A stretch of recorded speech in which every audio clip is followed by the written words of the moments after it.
3, 2, 1. Welcome back to Nanodosing. It's Monday. It is January. Actually, I'm wrong off the bat. Let me just restart that so I get the day of the week correct. 3, 2, 1. Okay, welcome back to Nanodosing. It is Tuesday, January 10th. You can actually leave that fake false start in there for a second. People are going to freak out. It's Tuesday. I always get that tripped up because we recorded on a Monday.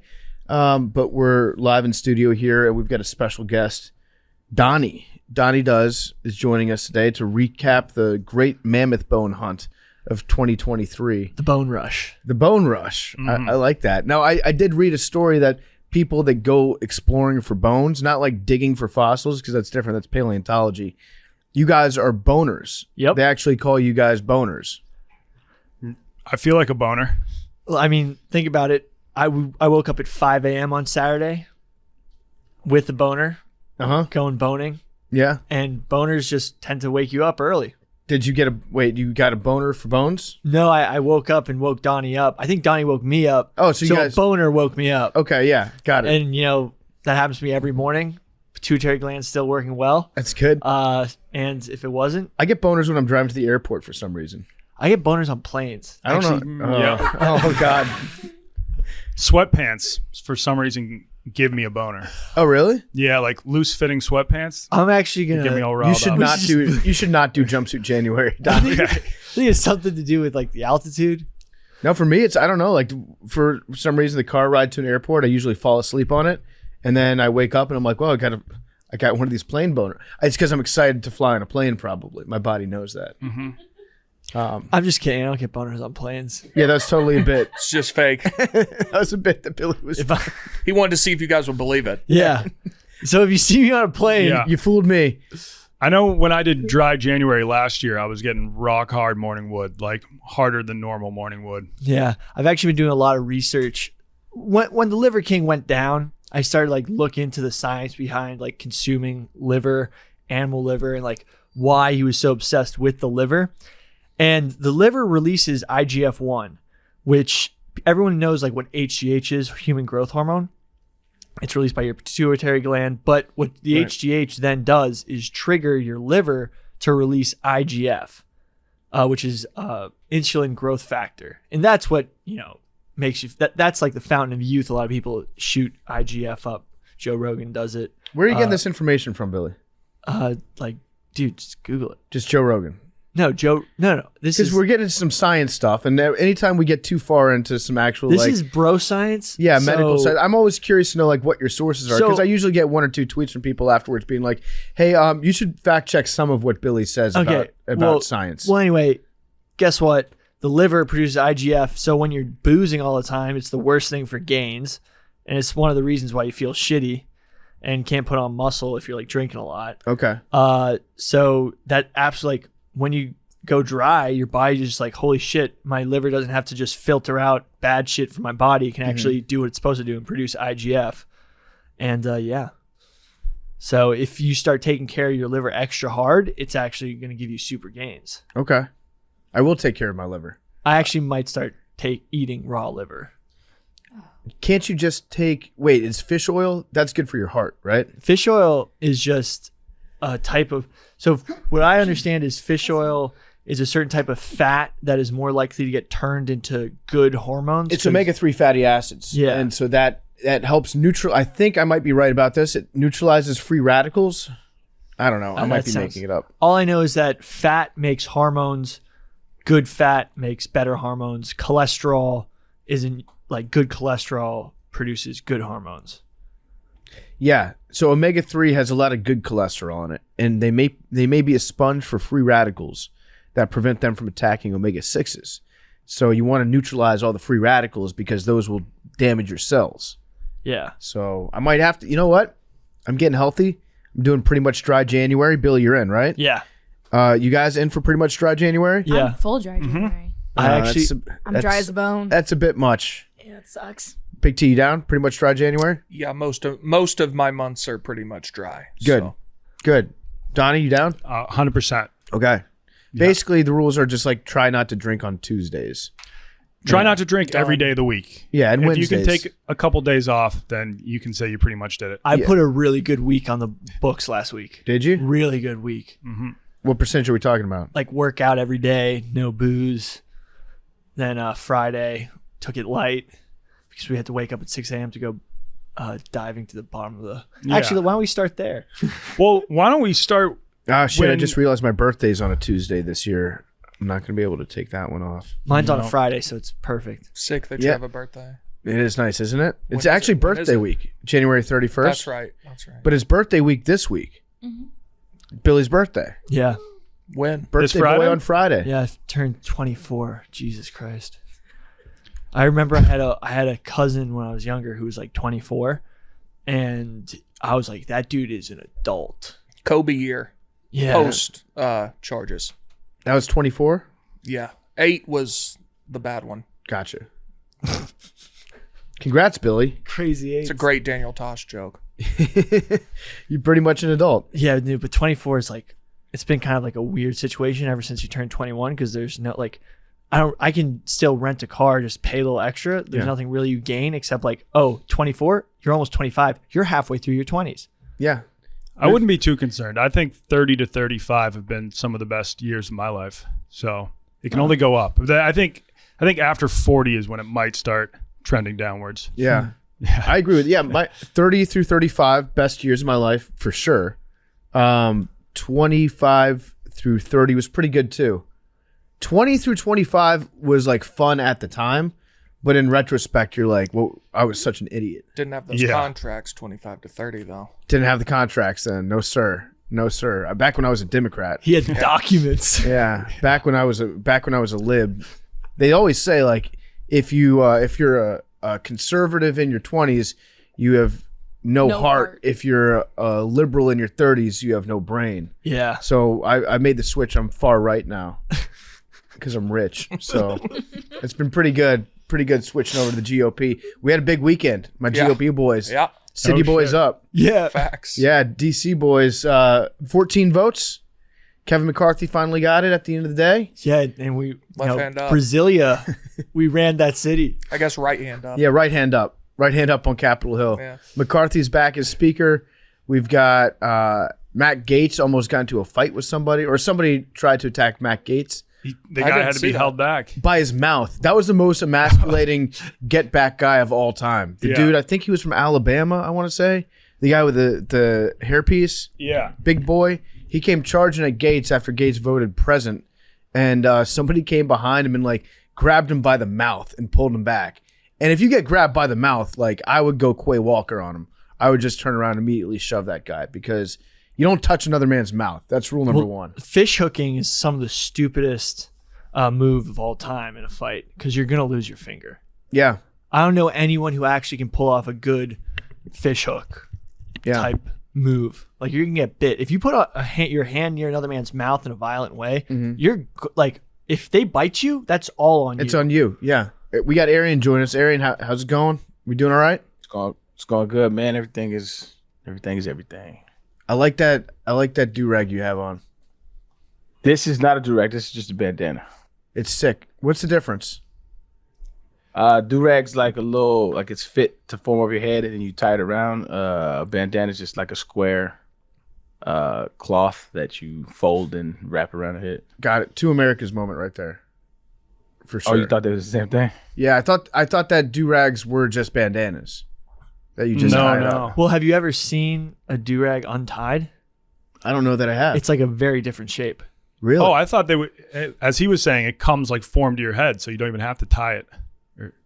No. You gotta tie it. Okay, all right. You have to tie it. It's like I guess the best shape. I can't even explain. It's not a real shape, so it's like I don't know. If it fits the head, and then it's like a little cape in the back, and it comes with these long strings, and then you tie it in the. Yeah, how you doing? You never seen a do rag, bro? Yeah, you're telling on yourself. I don't think I've ever seen a do-rag untied. Never had one black friend, like one. Someone went to a homogenous high school. He's a Quaker, guys. No, he's a Quaker. You got to give him a break. That's facts. I'm That's trying. facts. I'm trying to think. Like, I just don't think that my friends were ever wearing do-rags for whatever reason. Your friends had no waves, bro. Yeah, mostly like Facts. No waves, bro. waveless. Probably. We're a baseball cap crew. What can I say? But welcome, Arian. Yes.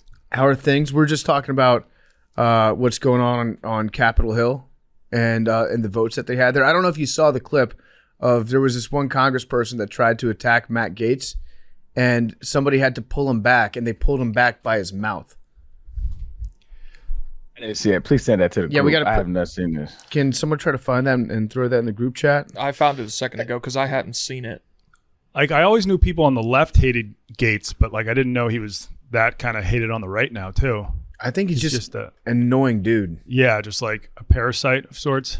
Yeah, his whole MO seems to be just try to suck up to Trump as much as possible, and then always try to be the closest guy to Trump. Yeah. And anytime you do that, then you're going to have to like push some other people out of the way to get there. Also, he's going after people in his own party because of money and politics. He does have a good sound clip where he basically goes against everybody who's getting insider stock trading.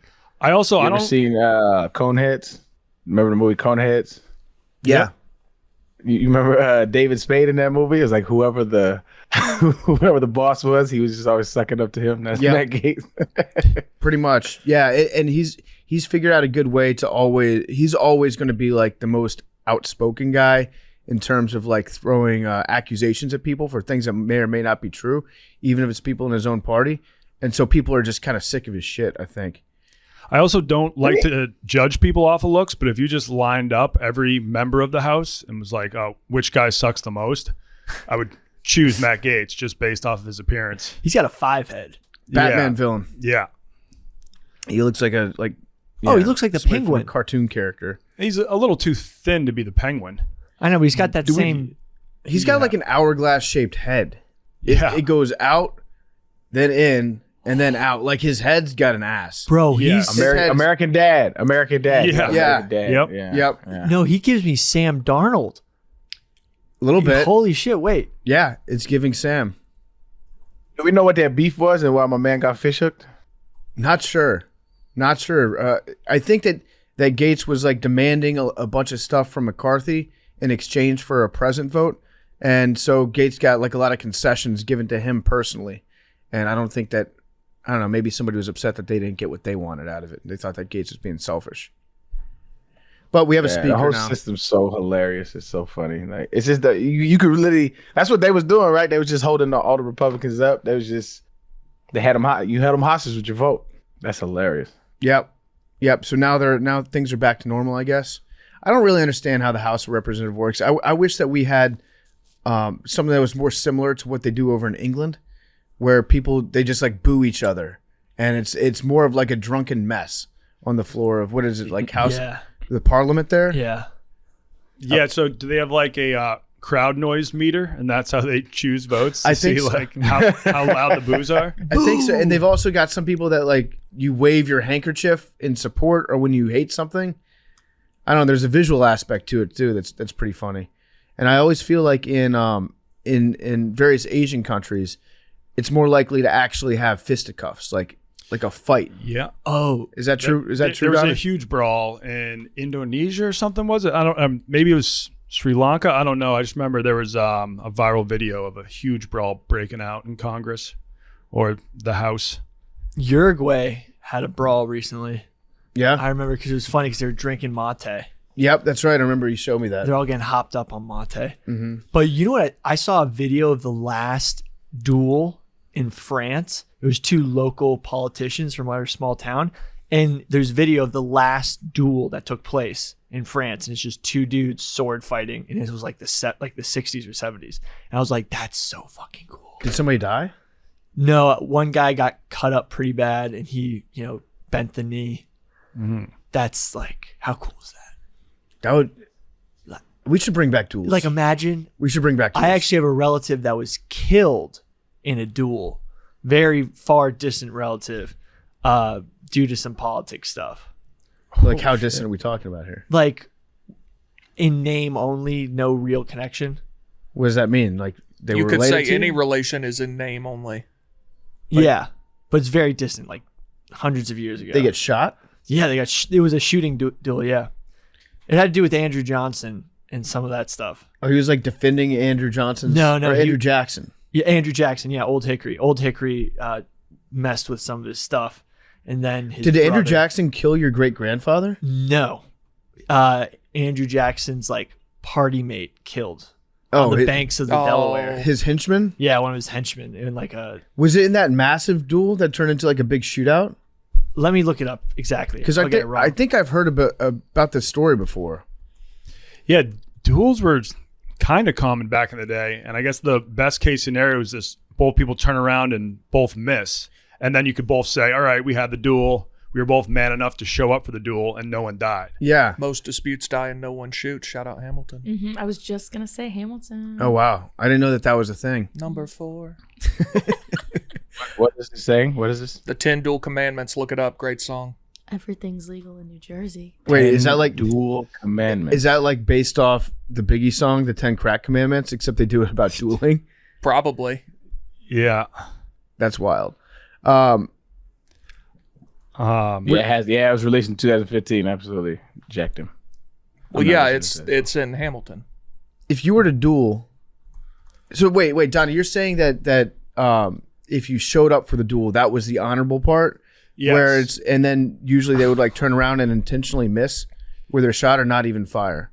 No, both people would fire, but they would kind of intentionally miss, or maybe not even intentionally. Maybe they just don't have good aim, and then both people could breathe a sigh of relief, being like, we both missed. My understanding, which comes entirely from Hamilton the musical, is that most of the time they would turn around and fire straight in the air. Okay. As like, we both showed up, you're a man, but like, we're not going to kill each other.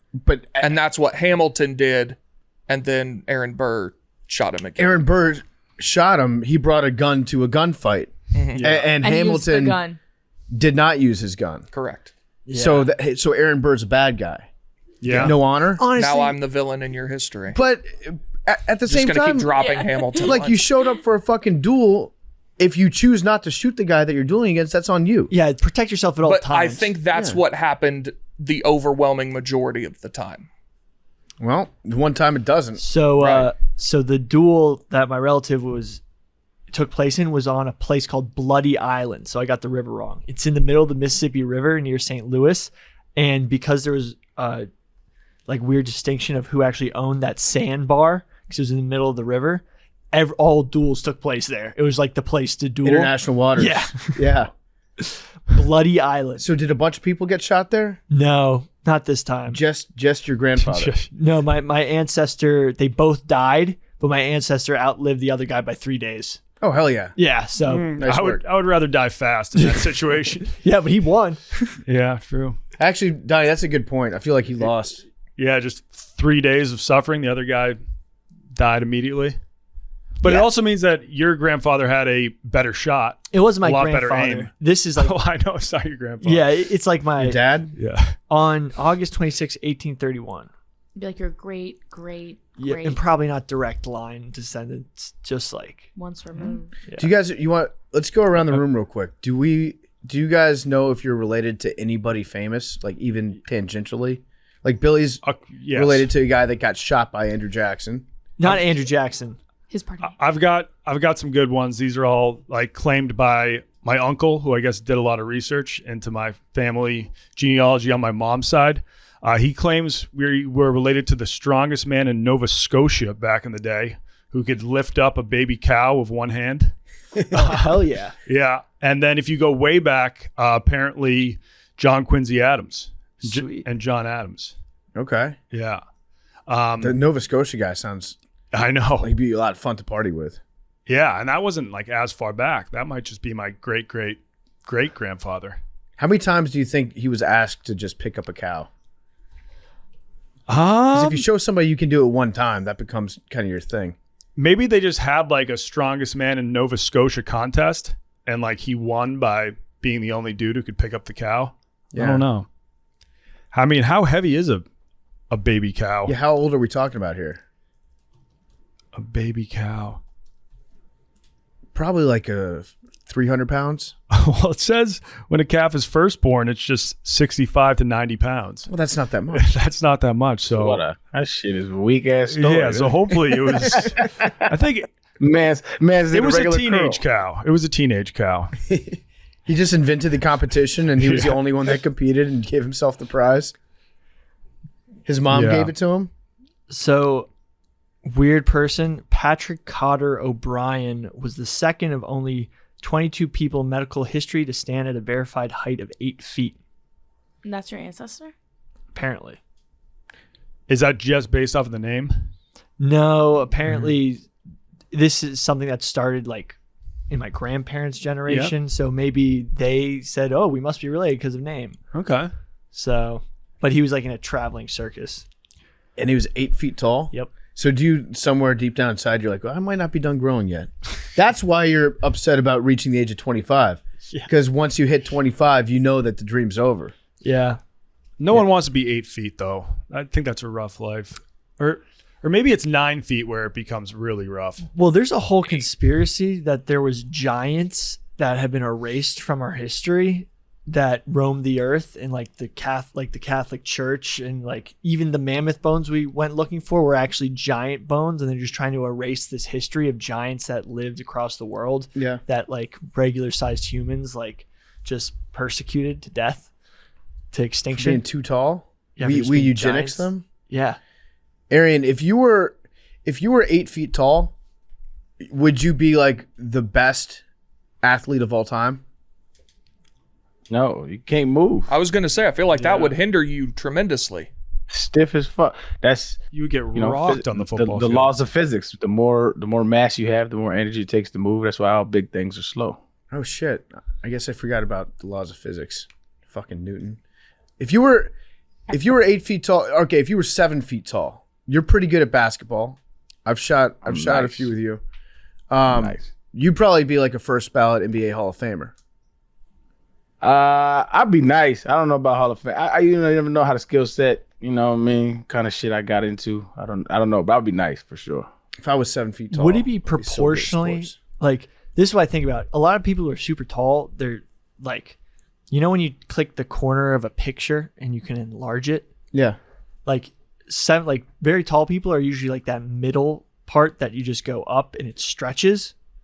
Whereas like if you had like Arian and you went to the top right corner and actually like Dragged it out so it stayed in proportion. in proportion, that'd be pretty wild. If you could That would Photoshop be- a body. Yeah. Because then I think you would actually maintain your speed if it was all proportional. I think you would maybe move faster in terms of just like your absolute speed, but the rate at which your body and joints would move would be slower at that size than they would, like Arian would say, would take more force and more energy. But if your muscle is, if it's proportional, But then your muscle would if you grow like increase. 2 feet, then each step that you take is going to be like 3 or 4 regular steps. So you might end up being faster. Just you would look slower. Well, Usain Bolt was always slow to start, but his gait and his stride length would always carry him Yeah. at the end of the race. If there was No, you're talking about an anomaly though. You're not talking Yeah. about the status quo. Status quo for tall people is it's harder to maintain that energy throughout that burst.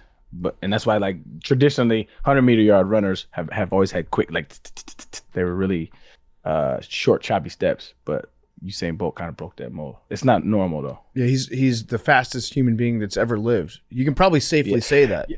Yeah, I remember watching who was like this some hater shit.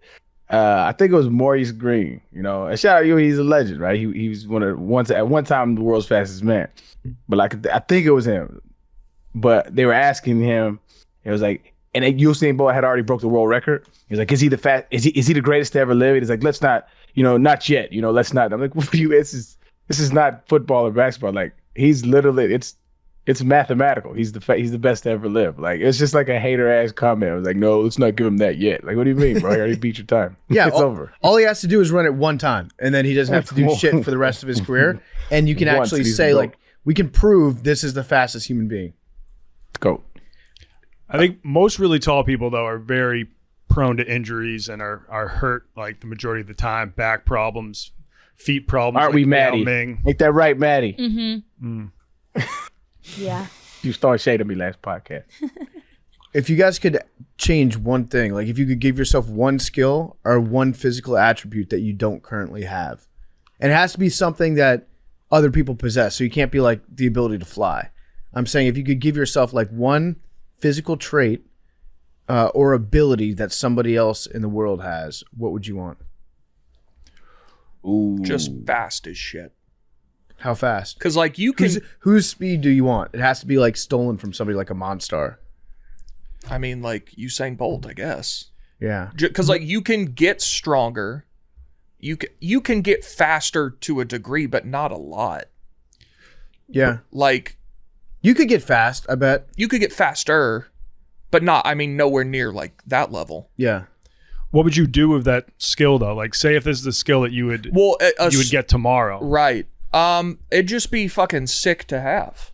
just to be that. Yeah, I mean, if you're one picking, wicked I mean, fast how guy? many really are there? Yeah, but what would you do? Donnie's I don't asking know. a fair question. I don't know. Yeah, like if you had that skill as a kid, like you'd have a chance Right. to actually go pro. in Yeah, something. right. There's not many chances now. I mean, what physical trait can you assess or I mean, you could, assess? if you were that fast, attain? you'd be the fastest in the world. So go run track.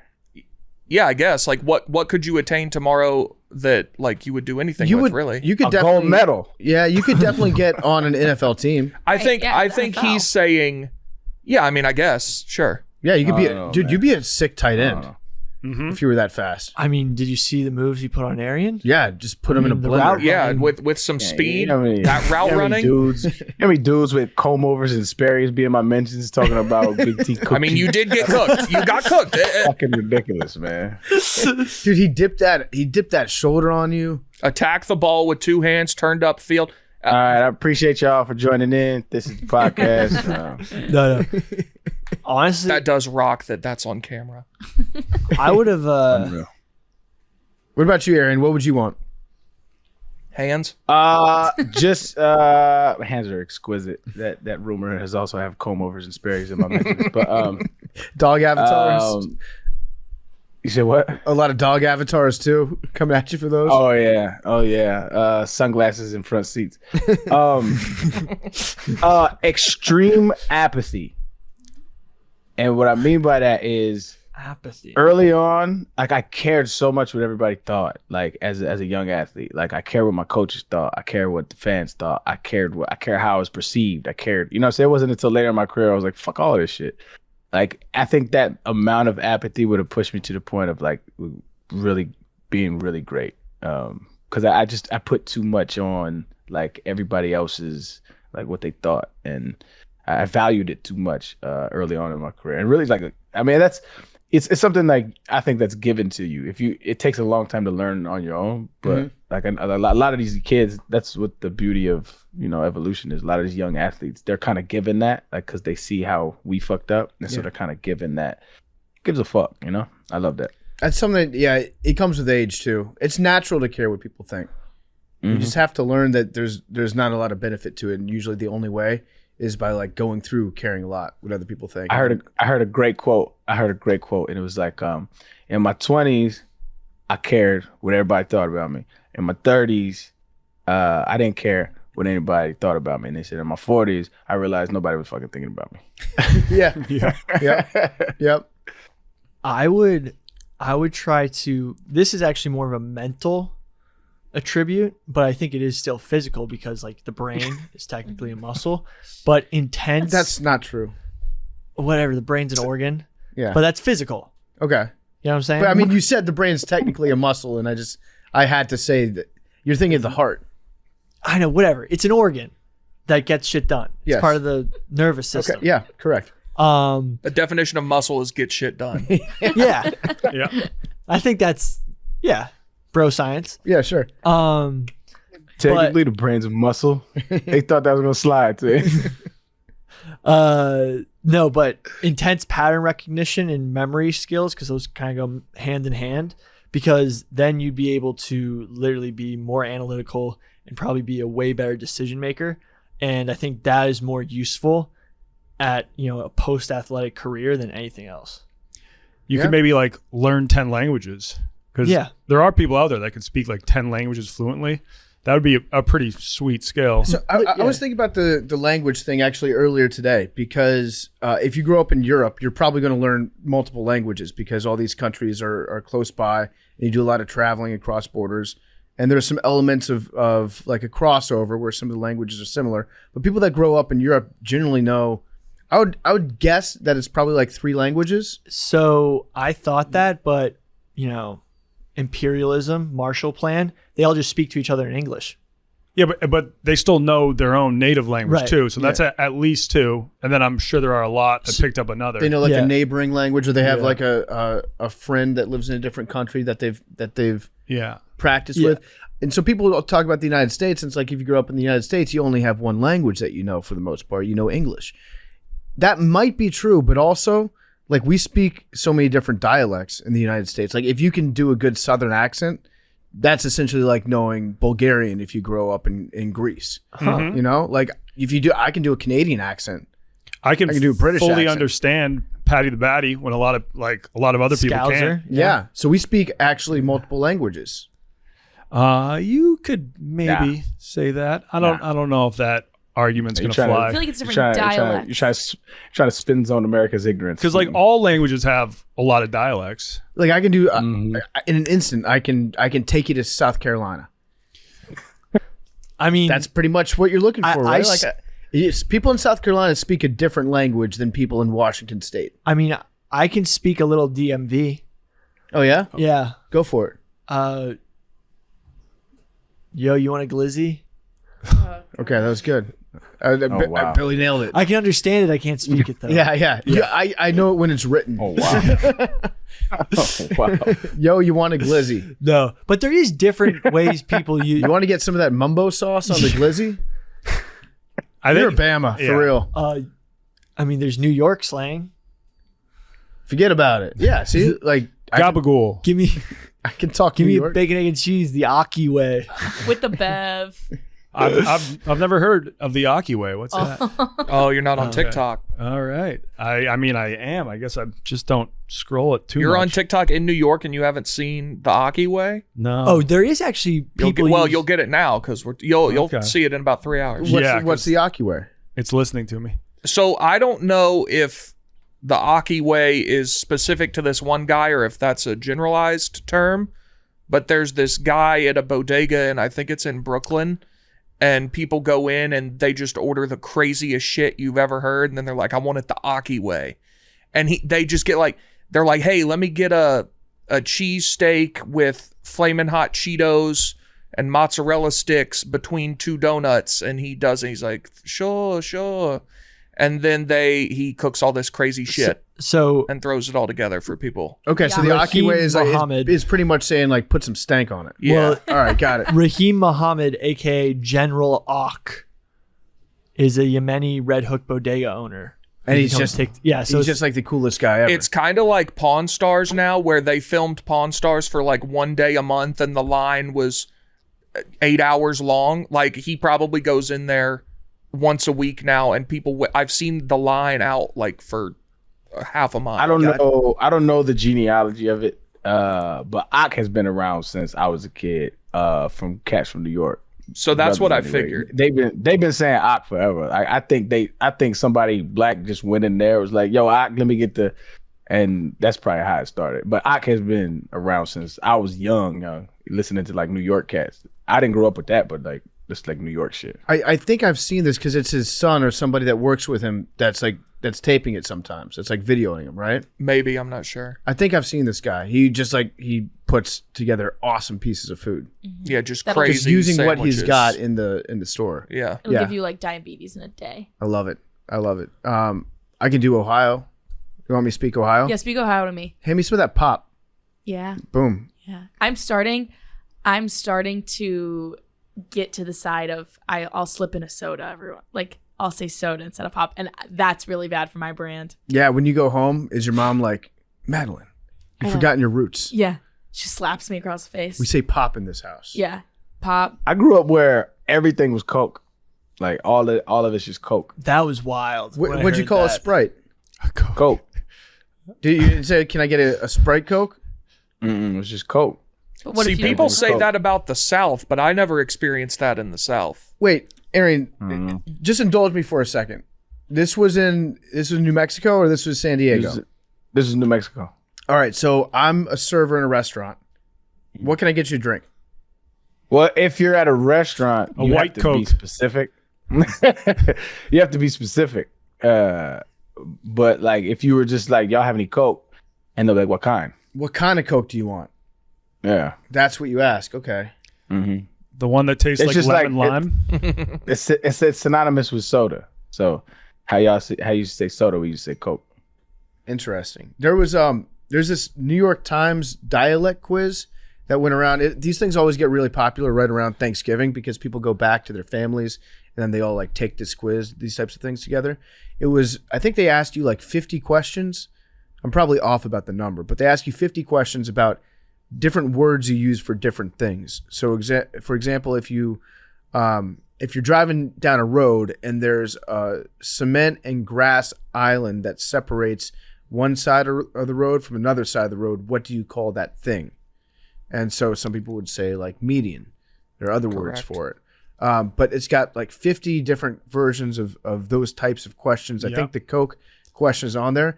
And then at the end of it, it tells you where your dialect is from. And it gives you like 3 options on it. So I did mine.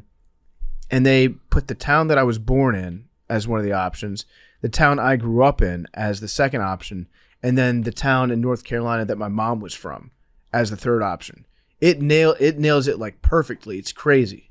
Wait, Wow, where is those things are like usually never accurate. No, That's one, impressive. This one was like perfect. I think if you look up New York yeah, Times because regional dialect Mine always tells quiz. me I'm from Omaha.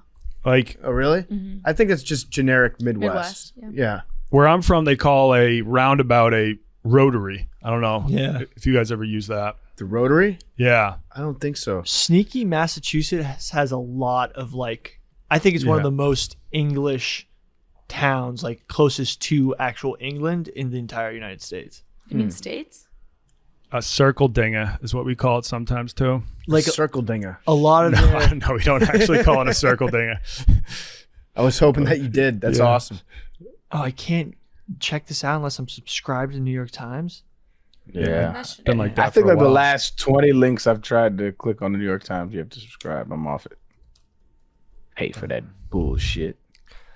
I am intrigued who Big T is related to. Do you have any famous Confederate generals in your bloodline or anything like that? I think I recall. I texted my mom when y'all were talking about this. She says she doesn't remember this, but I'm pretty sure my grandma at one point said someone was related to Francis Nash, which Nashville is named for. He was a Confederate general, actually. I knew it. I don't know how distant or true that is, but I recall hearing that name at one point. Francis Nash. Yeah. All right. That's a cool name. What about you, Arian? Do you have any famous relatives? Yeah. Hold on. I don't never have to clear my throat until I do this goddamn podcast. But it's in my family. I don't have the papers. My dad has the papers somewhere, but somewhere along down the line, like my great auntie is Harriet Tubman. Oh, that's cool. Oh, that's awesome. Yeah, it's Very pretty dope. cool. Yeah. I actually brought it in. My teacher didn't believe me. I was like in 4th grade and my teacher didn't believe me, and so I brought in a paper and she was like, "Oh shit." Weren't we supposed to get her on the $20 bill? Instead, we got that son of a Yeah, bitch that but shot you know. Billy's dad. By the way, Fucking these woke fucking people want somebody on there that's a little darker. I want to correct something. He was in the Continental Army during the Revolutionary War. Not Oh, so okay. our team. All right, Oh, good. Good. Yeah. Our Up yours, team. England. Yeah. Is there anybody out there that's against Harriet Tubman on the 20? Oh, yeah. I'm sure there are plenty. Oh yeah. How can you be against Harriet Tubman? I don't understand that. Brother, let me welcome you to America. My guess, and I've noticed a lot of this online. This is kind of how most discourse in the United States goes now. I don't think anybody hates Harriet Tubman. I think that there are people that hate the people who are pushing for Harriet Tubman to be on the $20 bill. And so they just don't want her on there because people that they find annoying really are pushing for this. Yeah. I think that's kind of you. but I think it's they view it as like erasing their history. Like that's like I've heard these arguments, I don't know how many times. Like they just view it like, sure, she was cool or whatever, but like, why are you taking one of ours away and putting one of yours? That's what the argument is. That's what it boils down to. Like, and it's all full. They're all full of shit. Because wasn't Andrew Jackson a dickhead anyways? Yeah. All of them, they were all slave owners. Fuck them. Fuck them. Take them off the curb. Fuck them. Take the statues down. But Andrew Jackson was he loved slaves the most out of anyone on our money. Yeah, that's a bold statement. That's a bold statement, but I don't know. don't know George if that's Washington true. he had some side pieces, a lot of side pieces. Thomas Jefferson too. Thomas Jefferson. Yeah, he's thankfully not on our money though, right? He is. Yeah. He's on the $2 bill. Oh, okay. He's on the nickel. Oh yeah, he Shit. is on the $2 bill. I got one of my. I got two How the hell currencies. did Benjamin Franklin sneak on the dollars? He was just super horny. He was a crafty motherfucker. I think Benjamin Franklin, he's got it better than anybody. He's on the 100. Did he ever run for any office, or was he content just like fucking in Paris? He was just an ambassador. I think he was good being unelected, and that therefore you're not accountable to anybody. Yeah. Sitting down and like stealing other people's jokes and putting them in his almanac. Was he do you think he was a big influencer of politics in that day and age, but like he was the type of guy that like took a step back and like paid off politicians? Like you think he's like a George Soros of back then? I don't know. I want to see a House of Cards style show about Benjamin Franklin or a Veep style show. The thing is, he's not attractive enough. That means that he was doing some crazy shit. I know, but like He had an awesome personality. like if he was running Who around, was attractive back then, Billy? Give me your top attractive guy back then. Yeah, who are the hottest? Billy, who are the hottest Look, presidents honestly, to take office before 1860? seeing Benjamin Franklin run around like a 1700s Europe and the U.S. banging prostitutes, honestly, kind of like ew. I mean, I can't think of a president that was halfway a pin. Like Abraham Lincoln looks like a toad that's been in water too long. He was really tall. Remember- I think Abraham Lincoln probably Was that a has thing? that like Adam Driver thing going on. No. Where he's tall and he's so No, Pete ugly and Davidson. unique looking that he's good looking. We had this conversation. He's got Pete Davidson energy. Yeah. Yes. And it's because, and then I said Abraham Lincoln's ugly, and then Arian was like, "What the fuck you mean he's ugly?" I was like, "What?" And you thought he wasn't ugly. Well, he was now you're saying he's 6'4". ugly. True. In the That's not true. I never 1860s. said Abraham Lincoln wasn't ugly. Please pull that up. I'm Pull it having a up. serious deja vu right now. He had a I never said he wasn't ugly. I was probably just making fun of you because you said he was appealing. he had the squeaky voice, really high pitched Yeah. voice. I think Thomas Jefferson was a good looking guy. Yeah. By the way, y'all know I hate these things generally, but I did see one recently that was pretty good. We're closer to 2050 than 1990, all that shit. But I saw Joe Biden was born closer to Abraham Lincoln's second inauguration than his own. Whoa. Whoa. That is wild. Which that was a good one. That is pretty crazy. I do have some great news. I think Harriet Tubman is still coming on the 20, but she'll make her debut in 2030.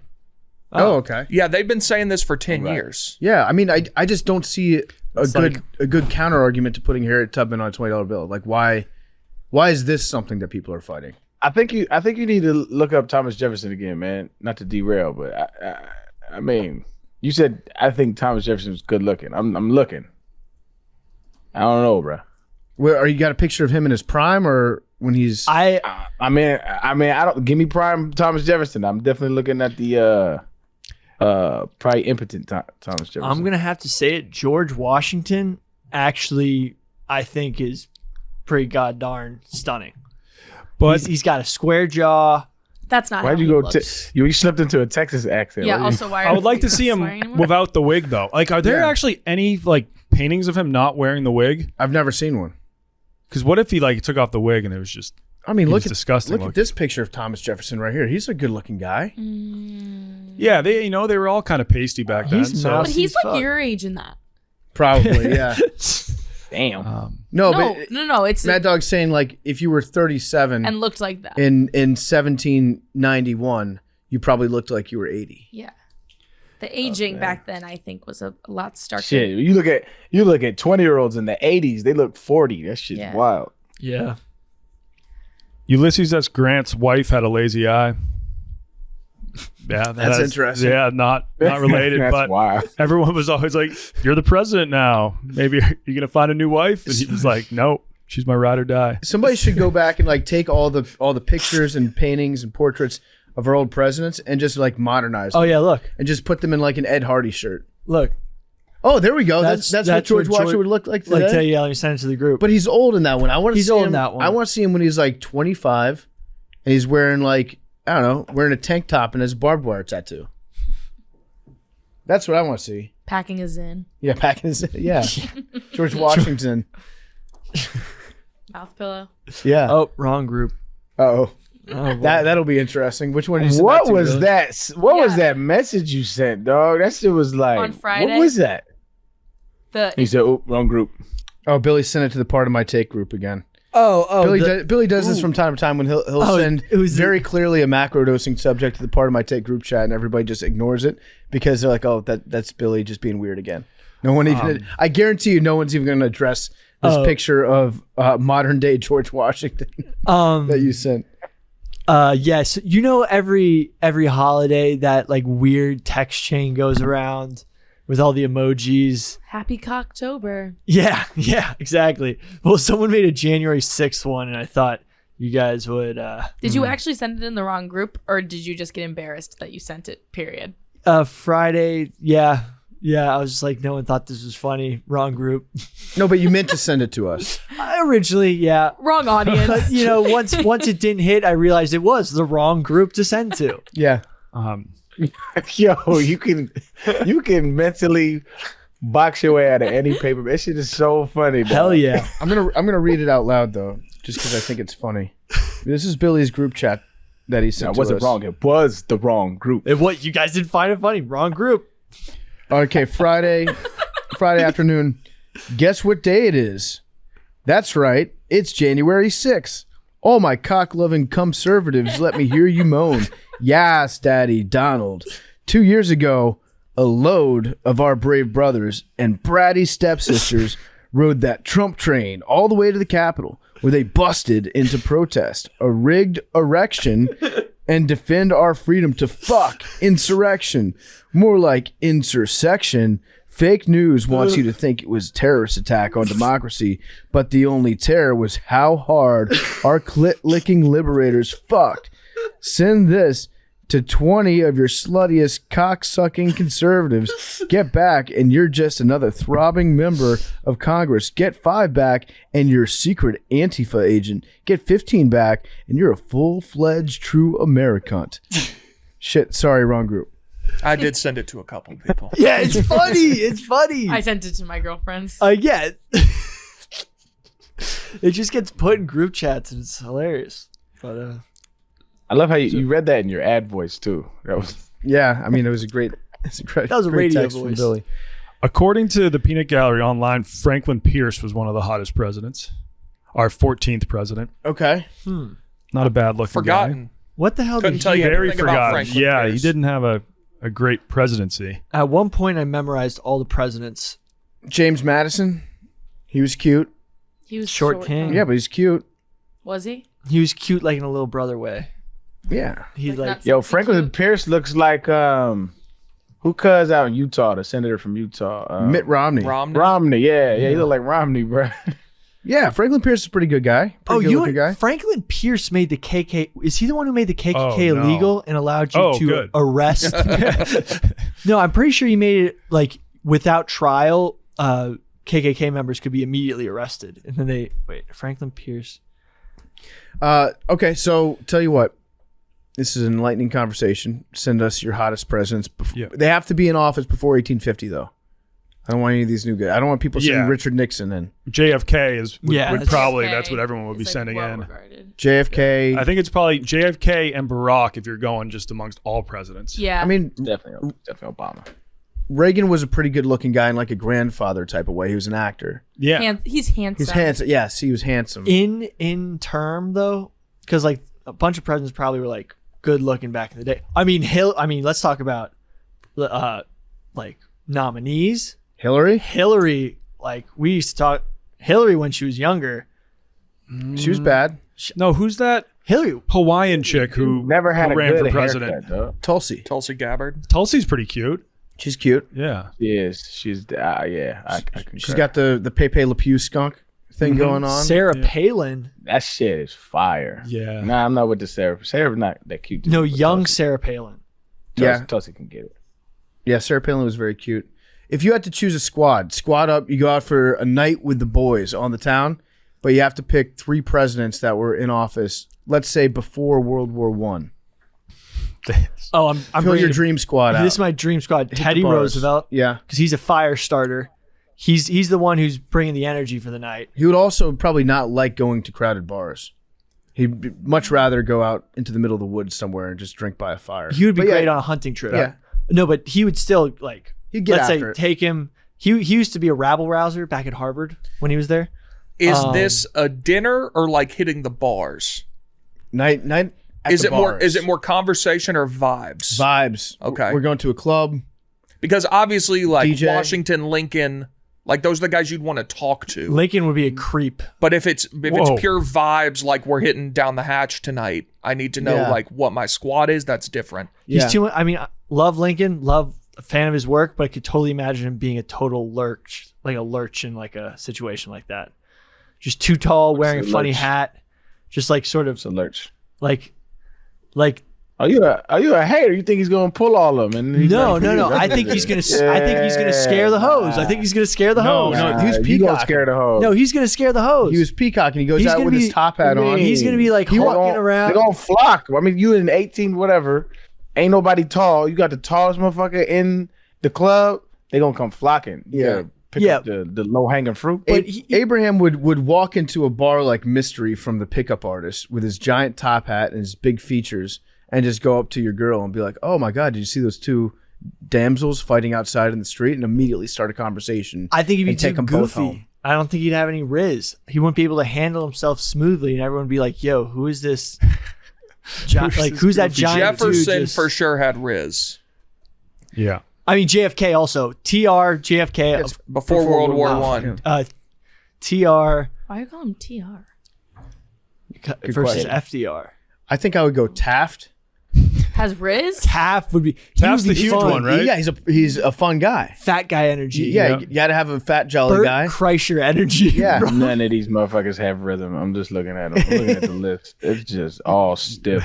You get Taft in there. You get I think Billy's right with Teddy Roosevelt. Ulysses S. Grant. I was just gonna say If you could get him back on the bottle, Yeah. he would go. He's- But he fucking- would be a liability, though. I think he was like one of the most genius generals the U.S. has ever had. But if he had one drink, that would turn into like 40 drinks, and he would just be on the floor, just like speaking gibberish. Yeah.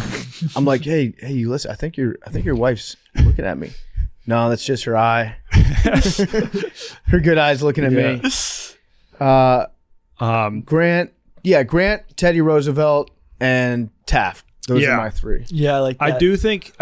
I do feel like Grant though was the type of drinker where like he doesn't have that like fun period of drinking. He just goes straight from Just one gets drink angry. to just being like belligerently drunk. I think Jefferson is a must. That guy loved partying. He did. I mean, He you know, liked to party, but he also founded UVA, and that's not a real fun party school.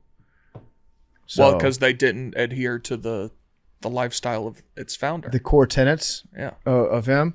Well, I mean, I think he said that there will be no like freshman, sophomore, junior, senior. I think he was like, it shall be first year, second year, third year, and fourth year, because no one is truly a senior in the field of knowledge. And it's not a campus; it's the grounds. The grounds of UVA, yeah. Is that the school where they have the problematic walls?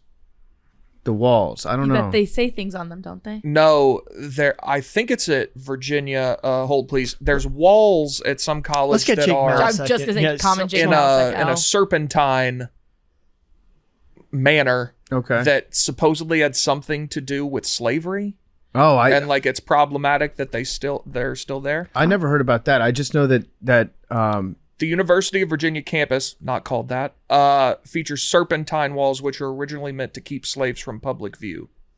oh wow. I don't know why those specific walls would do that more effectively than others, but yeah, they're getting canceled for their walls recently. They also wear shirts and ties to football games. at UVA. The I think student a lot of section. southern schools. A lot of do that. a lot of southern Frats. schools do when you're pledging a frat. Yeah, they do. I think for all 4 years. Oh, really? Oh, Yeah. it's the best seeing those fight videos in the student section with like a bunch of pledges in their suits, just Yeah. getting their ass beat by like some other dudes who are from a different school, but like it's like these guys in like jean short cutoffs and tank tops just beating the hell out of these freshmen in suits. It's some of the funniest fight videos, and plus they all can't fight. Very funny. James Buchanan drank 2 bottles of cognac every other night, but never appeared drunk or hungover. Seems like a guy that can. He's probably just drunk Holy the whole shit. time. Yeah, True. a functional alcoholic. It is crazy how common that was. Like even like Back in the day, yeah, just being drunk all the time. Yeah. I know like people drank a lot because you never knew if the water was clean, but the alcohol in booze would kill all the germs, so it was always like a safe thing to drink too. Did they know that though? They knew that.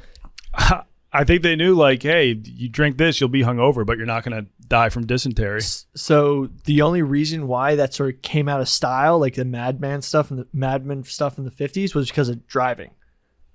It was like once everyone started driving, it was like, oh, we can't be drunk all the time. People Damn. keep crashing this shit. Yeah. That was literally like why people were like, okay, everyone's got to stop drinking. The cars weren't worth it. Like I saw a picture from the 50s of a coffee machine, tea machine, whiskey, ice cold whiskey machine just in a break room.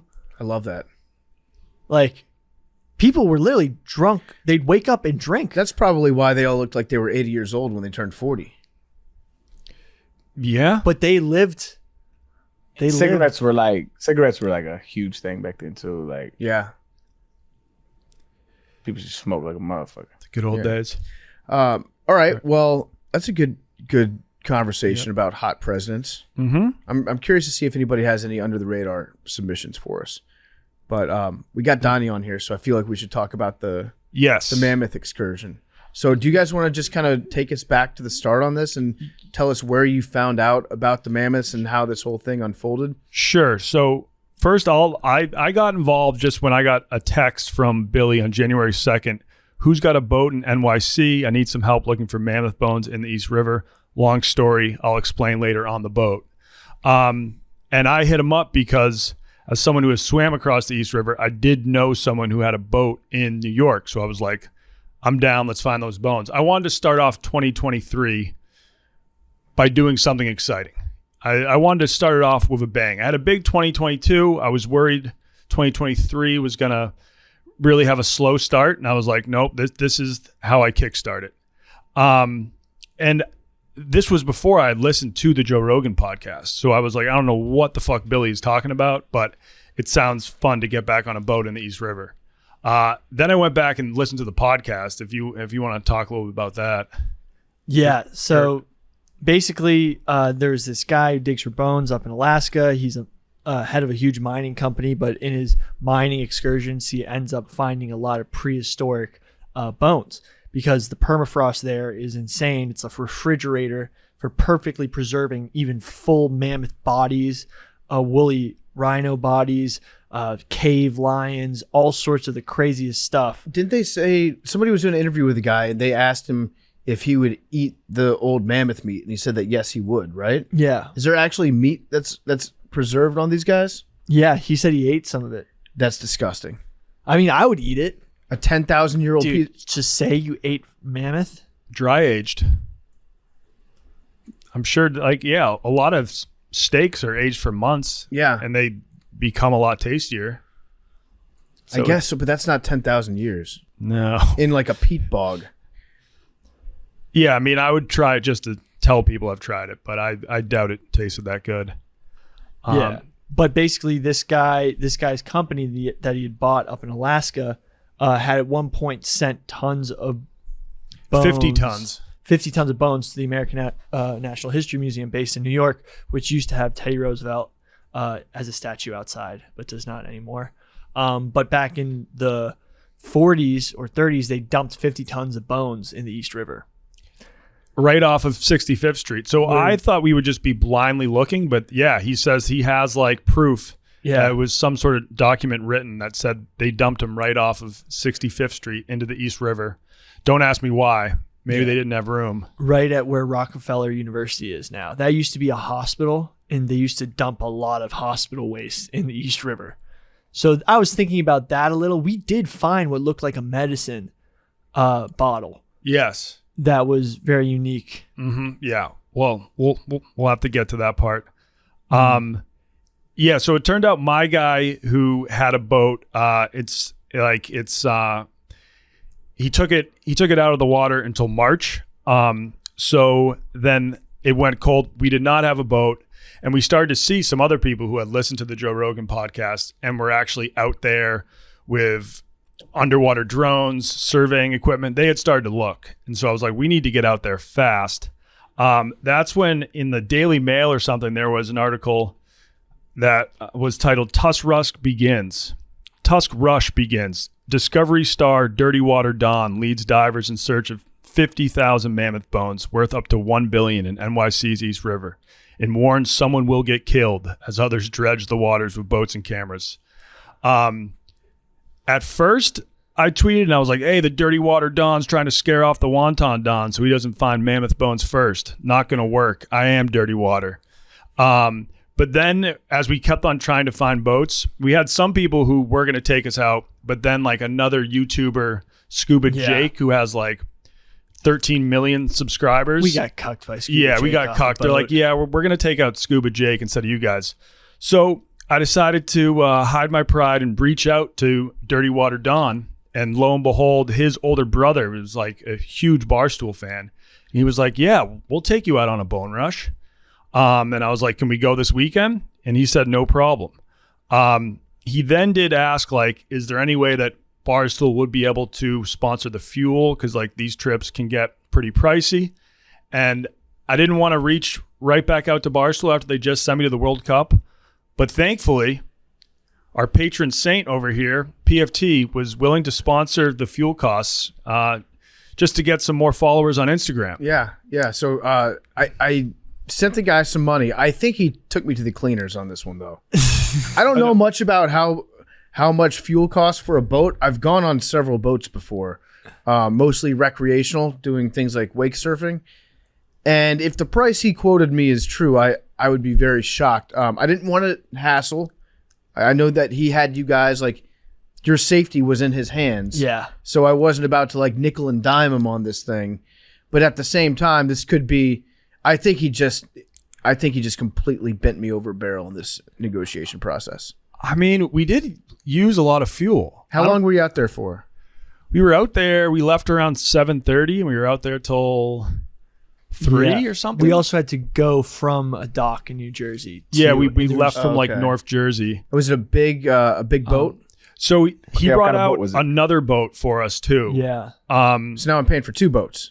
So well, we just chipped in. Like he said, you just had to pay $1,000 towards the fuel, and then he had paid $1,500 for a second boat. And he was like, "If you guys can help out with that," because the boats also had to come from their docks. Yeah, $1,000 sounds like a lot of money. That's a lot of fuel. Also, they had to run the machines using gasoline that pumped down all the air. Yeah. Down to I did not agree to sponsor Billy's Air. I agreed to sponsor the fuel. Yes. But that's fine. It's whatever. I ended up paying a little bit more. For my little bit of research, I mean, it costs like, $325 per excursion, depending on the kind of boat. How much did you fork over? So I paid $1,000 for the fuel. $1,000 for the fuel, and then there were some like other extras that they were hoping to get somewhat reimbursed for. So I ended up paying I paid $1,500 to sponsor this trip. Thank you, PFT. What's that smirk, Big T? What's that smirk? You're smirking. Just must be nice to have that level of disposable income. I was using my money to further my Instagram account. It's a business expense. The flag is still flying. It's definitely a write-off, Big T. It's definitely a write-off. Also, that must be nice too. The flag, I think, made the flag. They took pictures of our boats. I think it definitely was shown. I think on the not the Daily Mail. Was it the Daily Mail? I don't know. I do know they're going to keep that flag on the boat for a while. All right, so it's on there for the whole time. Okay. So you got something. Hey, we had a lot of people watching us, so tons of eyeballs. And you got a video coming out. Yes. And we do have a vid coming out end of this week or next week. So he was willing to take us out, and he had to leave from North Jersey. So Billy invited me to crash on his couch the night before.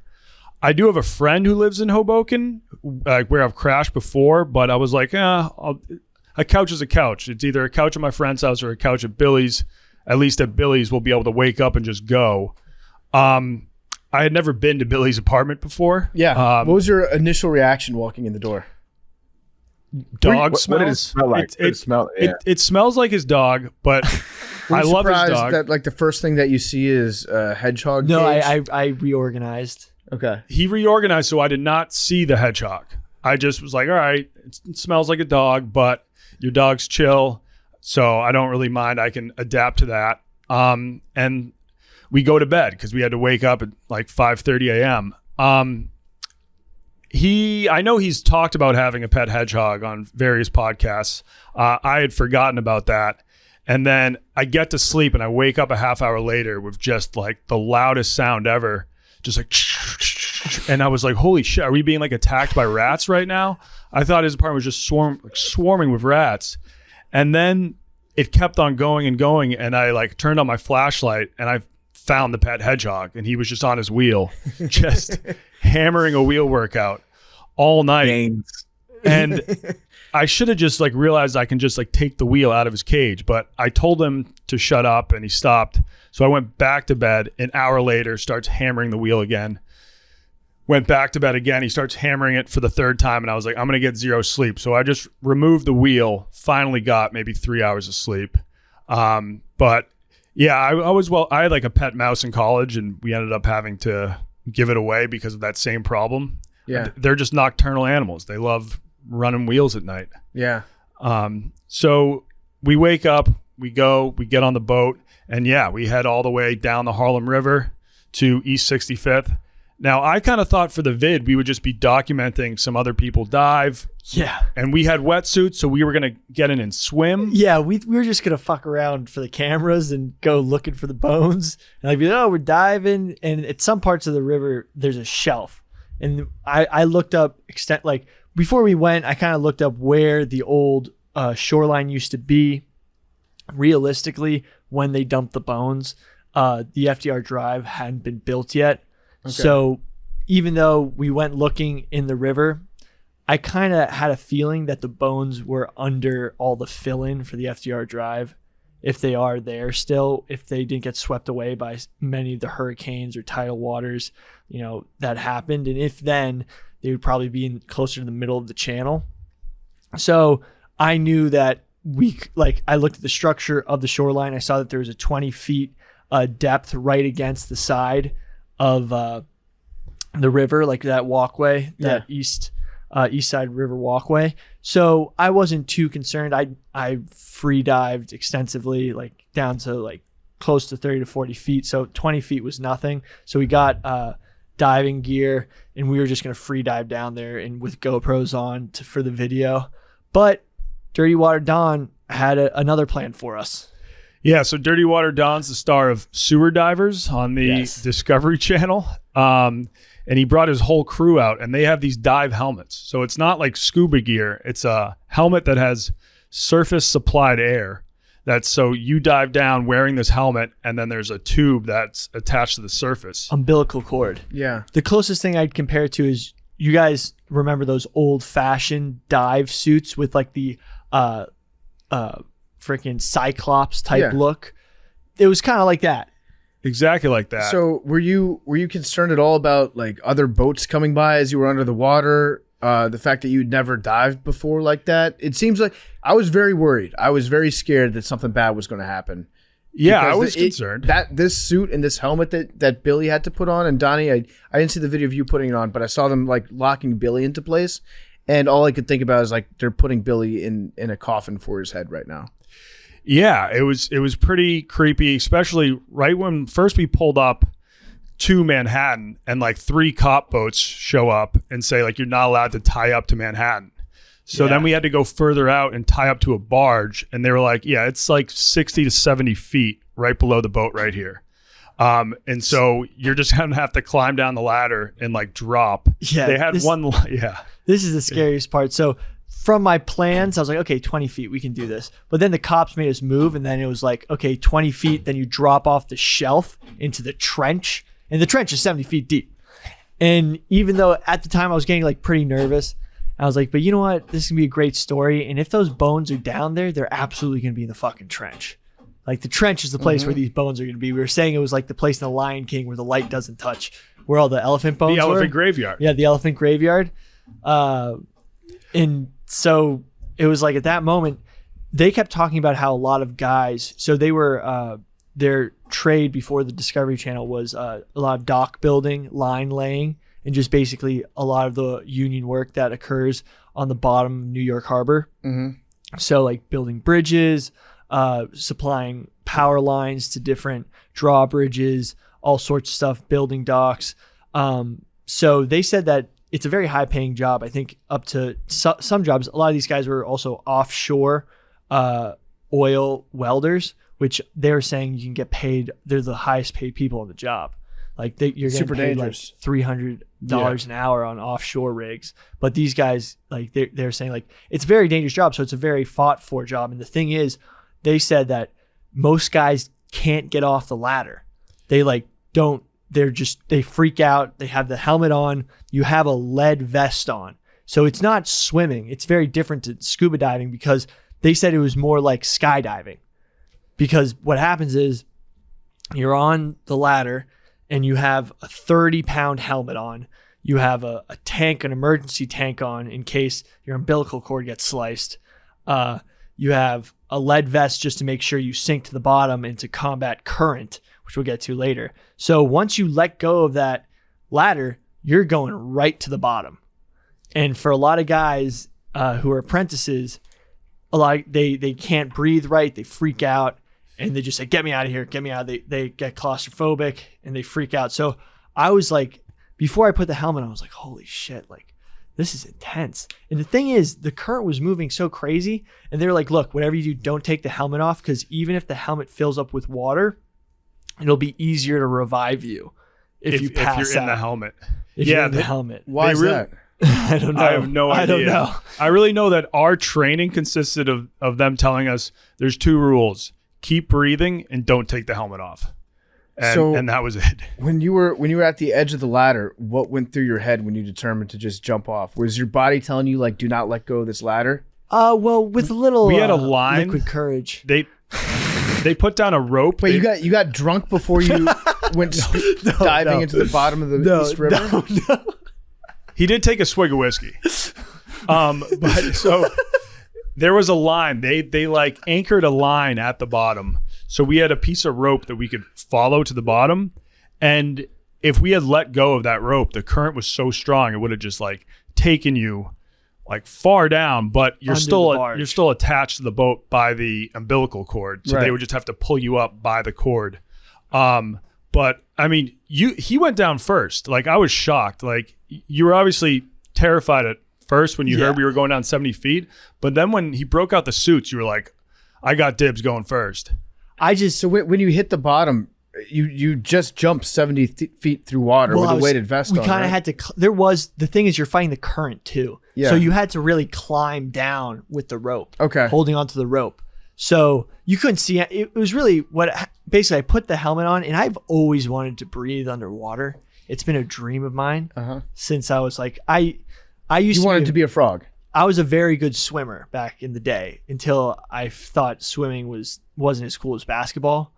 And that was a huge, my best sport was probably swimming. I should have kept swimming throughout high school and college, and maybe I'd be in the Olympics, but you're a kid and you're dumb and you're like, oh man, like basketball, like I like playing basketball more, like swimming's kind of weird. My friends are going to make fun of me if I'm wearing a Speedo all the time. When you're in 5th, 6th grade, you're not really thinking the best about long-term, but I should have swam. Mm-hmm. And I always I loved being underwater. It was something that was always fun to me. It was like a whole different world. And I always wanted to breathe underwater. That was something that was always a dream of mine. And I never really got an opportunity to ever go scuba, but I just finally, after getting over all the fear, I was like, holy shit, like I've always wanted to breathe underwater, and I'm going to be able to breathe underwater here and like hang out. Cause lifeguards used to get pissed at me because I literally used to dive to the bottom of the pool and just kind of chill out on the bottom and just like literally put my hands behind my head and like almost take a nap at the bottom of the pool. You were hoping that Windy Peppercorn was going to come down there and scoop you up? No, I just thought it was so cool to be down there. It was so peaceful. It was like, and I used to be able to hold my breath for a very long time. Like we used to joke about but then this. I beat you. We used to joke about this. Did Remember you beat that? him? Oh yeah, I beat Billy. And then ruined my week.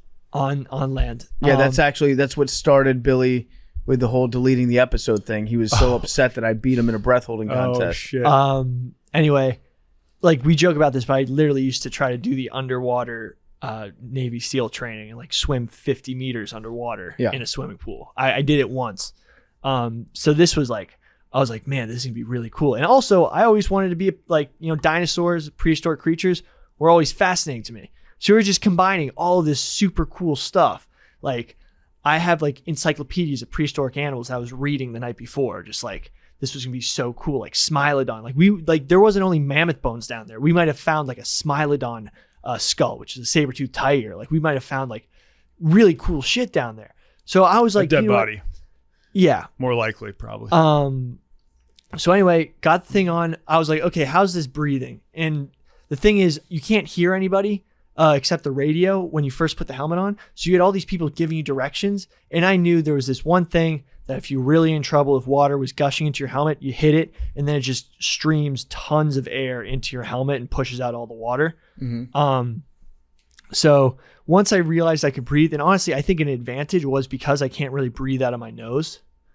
I'm able to bring in air through my mouth. I'm a mouth breather, which it's harder to get the oxygen into the helmet if you're just breathing regularly. But if you're like if you really have to like bring in air, that's when it starts to come in. So I actually felt pretty comfortable with the helmet on. I wasn't too claustrophobic when they put it on, but I couldn't hear what the guy was saying. And I was trying to make sure, like in the video, he sees like, oh yeah, click this together. And it was literally the air tube that like, this is what connects like your umbilical cord air to your helmet. And I was like, he was like, oh, just click that in. And I was like, can you just check this and make sure? Yeah, I'll let can you just do that make for that's connected?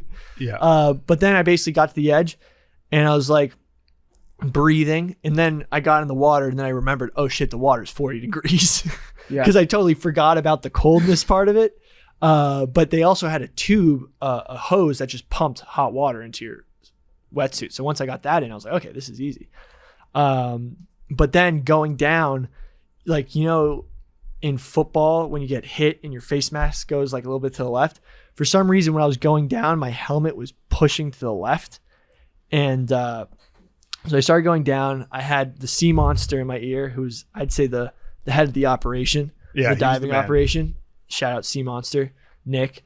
He was in the radio, and he was just guiding us through like, how you feeling, how you breathing. I was like, I feel good. I'm heading down. He's like, okay. So I basically was like, wow, I have to now climb. The current was gushing. It wasn't that bad at the surface, but the current was gushing. And basically I had to climb 70 feet down a rope to the bottom of the trench. So I couldn't see more than 12 inches in front of me. And I just started climbing slowly, grasp by grasp, down into the abyss. And honestly, it wasn't that scary because you couldn't see anything. And it was almost like you were doing something, and having someone on the radio in your ear was very comforting. Was it a little bit peaceful down there? Yeah, it was very peaceful once I got to the bottom and just kind of chilled out. So that's what he said when he got to the bottom, because I could hear this whole thing. He was like, it's pretty chill down here.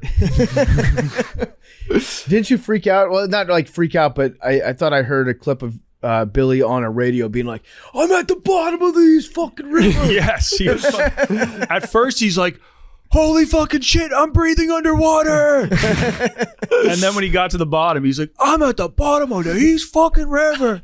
So once I got down there, you see any fish? I didn't see shit. I had to just decompress my ears the whole time. Yeah. And that was the weirdest thing. Like your ears just being like, because you didn't realize how low you're getting until your ears start hurting. You're like, fuck. And you're like, have to push this button to like put this like weird piece into your nose and blow. And then once you got decompressed and got to the bottom. So I finally got to the bottom. I was like, it was pretty tiring. Yeah. I don't know, like Yeah, it I was imagine. a workout. And then once you got to the bottom, there was some serious undercurrent in this trench. Yeah. Because I guess the cold water sinks down into the trench and just gushes. So like you could hear it and you're getting thrown around each which way. At one point I was holding onto the rope like sideways. Like my feet were, like I was like a flag on a flagpole. Yeah. And it was wild. And I was like, I wouldn't let go of the rope with my two hands. And I was like looking at the bottom. But I was just like, I could touch with my feet, and I just started feeling around, and I was down there, and it felt like you were in like a storm and just getting thrown around with the wind. And I was just like, yeah, I can't really see anything down here. Mm-hmm. There's no bones in my general vicinity, and I'm not leaving this fucking rope. So I did it. I'm down here. I think at one point I was like, I don't give a fuck about these bones. Like, Yeah. I need to get back to the surface. Yeah, Some things are bigger than bones. Yeah. I mean, we were down there like looking, but didn't really like, I don't know. Like Donnie had, I think it was very different once you got back up, very disorienting where you were because you keep thinking you hit the surface because the light coming from your flashlight is hitting bubbles and you think that that's the surface. Mm-hmm. So like climbing back up, it was just being on the bottom was like being on a different planet.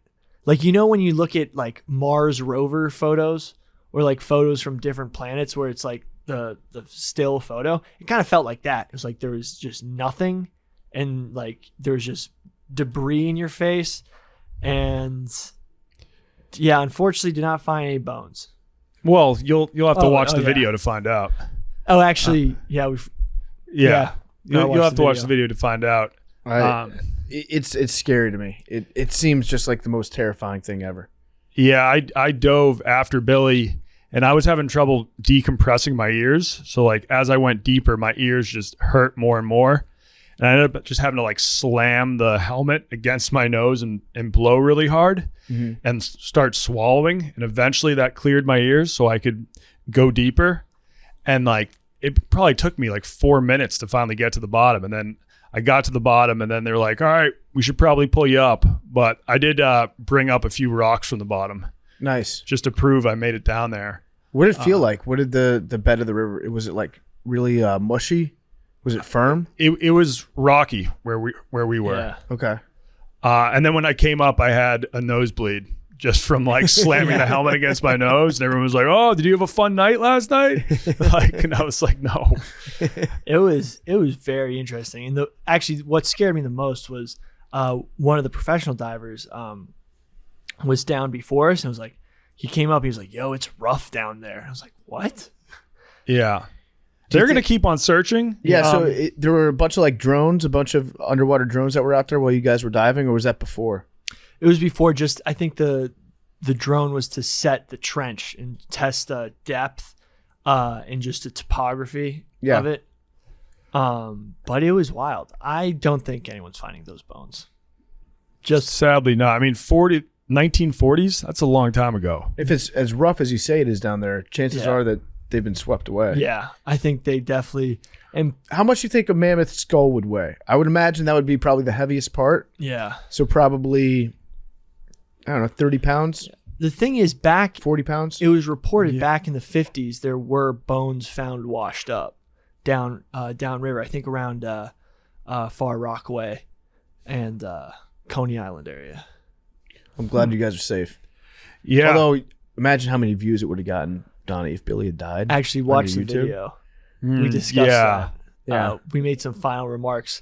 I was going to have a final meal of a part of my cheesesteak, but they wouldn't deliver it to the boat. Well, yeah, so we had them delivered to the shore, and then we were like, yeah, we'll just go and pick them up afterwards, and pretty sure someone stole them. That sucks that they took your last meal. Yeah. I will say I would love to use those helmets again in water that you can actually see in. You know where actually I think would be the best place to do it? That is some of the clearest water with some of the coolest stuff. Lake Superior. Yeah. Have you been to the Great Lake Superior gets really deep, right? Yeah, it gets really deep, really clear. Go find the Edmund Fitzgerald. Yeah, like go dive on a ship. Mm-hmm. But that would be cool because those apparatuses, I feel very confident using them again. Yeah, we used them in some of like the most worst conditions. The worst conditions possible. This is where it gets actually dangerous now. Is like Billy's now confident to go diving. Like it was great that you were scared as fuck the first time because it probably kept you safe and you didn't take too many chances. Now that you're like, oh, I got this. That's simple. This is like when a big man on your basketball team hits a 3 in the first quarter and you're like, fuck, he's going to take 4 more. Yes, exactly. I think we lost Arian. Is he still there? Oh. Arian, are you there? Timeout. Hold on. Is he texting us? He said our internet went out. I mean, yeah, you couldn't find worse conditions than that. Like you're getting just rocked by the current. You can't see anything, and the water is freezing. Oh shit! I'm sorry. No, you're totally fine. What was that? Okay. But yeah, PFT, in the final video, I'll make sure your Instagram is tagged all over. Thank you. I appreciate that. I want to just make sure that my investment pays out. I was Hey, wow, this is big news going on right now. what? Hamlin has been released and returned to Buffalo. He was flown out from Cincinnati today and has landed in Buffalo. That's crazy that he's out of the hospital. They confirmed that he's doing well. He's now at the next phase of his recovery. He had been walking up the unit, tolerating a regular diet. He's neurologically intact. And he's transferred to the facility in Buffalo directly from ICU. He was, however, considered in good condition by the doctors when the transfer took place and did not get moved into another unit at UC Medical. Yeah, how long does it take to... That's like, if it's a heart attack, that's actually kind of normal. Because he doesn't have any actual physical issues with the body, right? That's what we were talking about. If they can restore a heartbeat, then it's just left up to your body to regulate your heartbeat again. We were And if you shock it back into rhythm. we were talking about if you when he woke up, what hurt. Yeah, we'll have to do it again in waters where we can see and we're not hanging onto a rope for dear life. Yeah, How long did it take you to climb your way back up the rope? that was a little trickier. Because I would assume that if you're climbing up 70 feet of rope, going as there's a current pushing you down, at some point you're like, it's got to be like the next step. It's got to be, I have to be pretty much there by now, right? Yeah, and the thing was, this was pretty. We should have had dive watches on. So you didn't know how far down you were? Yeah, we just knew how much rope we had been given and how much rope they were pulling up. Yeah, so I would go down 5 minutes and be like, give me 5 feet, and then ask for more slack. They would give me like another 5 feet of slack. I would ask for more slack and then keep on going down as I'm clearing my ears. But then on the way up, I actually thought the way up was way easier than the way down. I just sort of climbed up. I mean, it was... You're just going home. Yeah. I mean, when you're wearing that helmet outside of the water, it's so heavy. Yeah. Like my neck still to this day is extremely sore just from... Are there any like certifications or regulations that you guys were supposed to do that you just didn't do? Well, to get like your underwater welding license. Right, but I guess there's no regulatory process for who can put on the dive suit. And I jump guess into the someone river. on the boat, he's like, well, I'm a dive instructor, so I guess like I have the authority to say you guys are good to go. Okay. Yeah. Yeah, I mean, you guys have balls. What can I say? That I probably would not have done any of that. So congratulations. I'm glad that you guys aren't dead, although it would have been awesome for your YouTube numbers, Donnie. Well, yeah, I actually And for my said- Instagram account. Yeah. If Billy had actually died, I probably would have gotten like 25, 30,000 more followers out of the deal. And before he went down, he actually gave me verbal permission to vlog his death. Okay. Yeah. I said that the death, like you couldn't show the death on his channel, but I said on PMTV, it'd been okay to show the death. Billy's dead body. Yeah. I'm glad you guys are back and that you're safe. I'm glad and thank you, PFT. I know like you didn't have to do that. Yeah. Thank you, PFT. But And I'm sorry that we made you assume risk that we didn't really know in the beginning. Oh yeah, I had no idea that this was going to be that I was paying for maybe Billy's death, I thought which I was happy to do. Oh, you were paying for the fuel. You were not covering the dive costs. I bought goggles because I thought we were just going to free dive around in the East River and just fuck around and dive on the 20-foot. But then we had the opportunity, and if we didn't do it, I mean, we were like, Big T would have called you a pussy. yeah, it was a lifetime opportunity to literally go to another planet. I think that was like the closest thing I can compare it to. Dirty Water Don, shout out. Great name. Sewer divers, 9 p.m. on Sundays. What is sewer divers? That's Their show. I think a lot of the times they're like diving in actual rivers of shit. Could you I can think of a few better places to go diving off the top of my head than in sewers. Why are they going in sewers? find stuff? No. Like I guns. think they have to for work. Like, sometimes they like need a diver in a sewer to fix a. Dude, don't ask me. It says, all right, America's sewer system is centuries old and in need of constant repair. Sewer divers is a down and dirty, up close look at the rugged blue collar heroes that keep these systems running, so the rest of us can stay out of the muck and mire. So yeah, they have to go into the poop to repair the pipes. Yeah, I mean, I guess you don't think about that, but somebody does need to do it. It's a dirty job. Someone's got to do it. What do you think they find down there? And actually, Tons of guns. A lot of shit. We talked to them extensively, and check out the video of like what type of stuff they find. A lot of guns, a lot of cars. yeah, There was a pickup truck at the bottom of the East River that they dove on. very close to where we were. Where the bones were supposed to be. Oh shit. So they dove on different places. But yeah, guns, sometimes human remains, but they just stopped calling them in the New York harbor because the cops won't show up till like 3 days later. Why? Well, because They got a lot of things to do. Yeah. I've watched The Wire. It seems like if you yeah. find a body that's super decomposed, no detective wants to have that because then their clearance rate goes down. And they've got more cases they have to investigate. That's all purely based on me watching The Wire. Plus, if you find bones that might be from like the 80s or like 70s, Like how many people are still looking for them? yeah, That's sad. it's sad, but I mean, Looking at how much subscribers Scuba Jake has makes me kind of regret that I didn't start like a diving YouTube channel. should we just start diving places? I mean, Should we just yeah, if it's like a surefire way to get like 1 million views per video, like? because he just like dives random places around the U.S. and is like, look what I found. I've started to watch some diving videos, some cave diving videos. Oh, Oh, shit. that's fuck. Those that. are so scary Yeah. because in these caves you always pass a sign that has like the Grim Reaper on it that says "Do not go any further. You will most likely die." Pretty much, and then you see them swimming past this sign and then coming back. Spelunkers are the ones who go climbing into caves. Yeah, Yeah.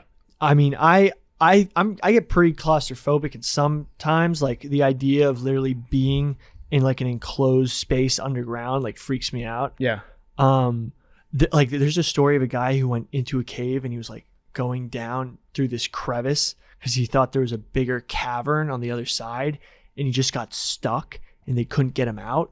And they tried for 3 days. And he just died there. I remember that, and he died because he was stuck upside down. Yeah. And then just fluid from his body started to fill Yeah. his chest cavity and his head. And it was like the worst way. And they heard him die and they couldn't pull him out. Yeah, that's pretty bad. That's like fucked. Like crawling into small spaces, no. Open water, totally down with. The founder of Nike, I think his son died in a scuba diving accident. Damn. There's no reason to go cave diving. I don't see the allure in it. I watch the videos sometimes because I'm like just fascinated by what you have to do to accomplish these things. But it just seems like so I don't understand. Is there a moment where you get down in a cave and you experience this like transcendental like moment of awe where you're looking around and everything's great? Or are you just doing it because it's so dangerous and you're an adrenaline junkie? Actually, the one cave that I would freaking go, there's a cave in this like the Pyrenees region of France that has some of the oldest cave drawings. You can look it up. It's a really cool cave, and in the cave they like once they dove the cave and figured out that like past certain tunnels that were flooded, like once the water went down at one point during a drought, they could make it through, and they found basically like a untouched cave community where like prehistoric man lived, and there was cave paintings. It's like where they found like the really famous cave paintings that were like some of the oldest, and literally they saw children's footprints in the sand untouched. And that would be worth diving to find. Yeah, that's pretty But awesome. if you're just diving in a random cave system off the coast of somewhere that just has no chance of any sort of like anything to be found in there, no thanks. It would also be worth diving to save Thai children. Yes. Yeah. Yeah. But we'll leave that to the professionals. They're not going to send in me and Billy Yeah. to save those The kids. Thai soccer team. They got all those kids out, right? Yeah. Not- Every single one. Not thanks to Elon. Not thanks to Elon. No. He's like, I've got a submarine. Can I send it? No, thank Yeah. you, Elon. It doesn't fit through our cave. Yeah. And then he just straight up started calling the guy a pedo. Yeah. Yep. When you said let let the professionals deal with it for a second, I thought you were saying let the pedophiles deal with it. No, you don't want to. That's a bad combination. All right. Well, thank you guys for going. Thank you guys for your service. Mm-hmm. We should do some more adventures. Yeah. I'm game. There's a lot more I like people talk about how there's no adventure to be found in the world today, and there's a quote that I kind of like. It's like born too late to discover new lands, and born too early to explore the universe. And I think there's a lot more to be explored nowadays. Yeah. I mean, there's like a stat only 10% of the ocean has been explored.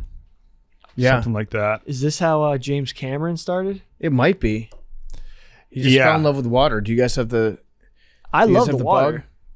bug? I do. I am in love with water. I think with James Cameron, he became like a multi-millionaire. Yeah. And he was like, all right, now I have time for a really cool hobby. He's definitely jerked off in a submarine at the bottom of the ocean. Oh yeah. Oh yeah. Wouldn't you? Arian, Arian, how many times have you seen Avatar 2 now?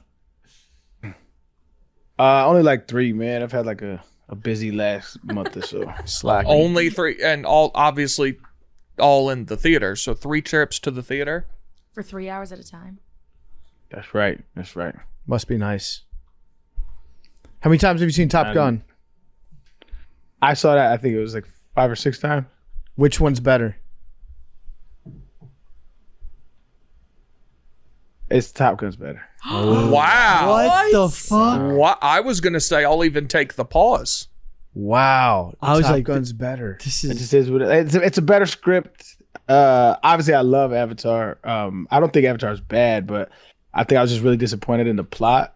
But I still love the franchise. I love it. But saving a nigga DNA just to bring him back to hunt Jake. It's just kind of meh. They could have found like another creative way to make a villain. That shit was kind of weak. I actually But forgot about love the graphics are amazing. Yeah.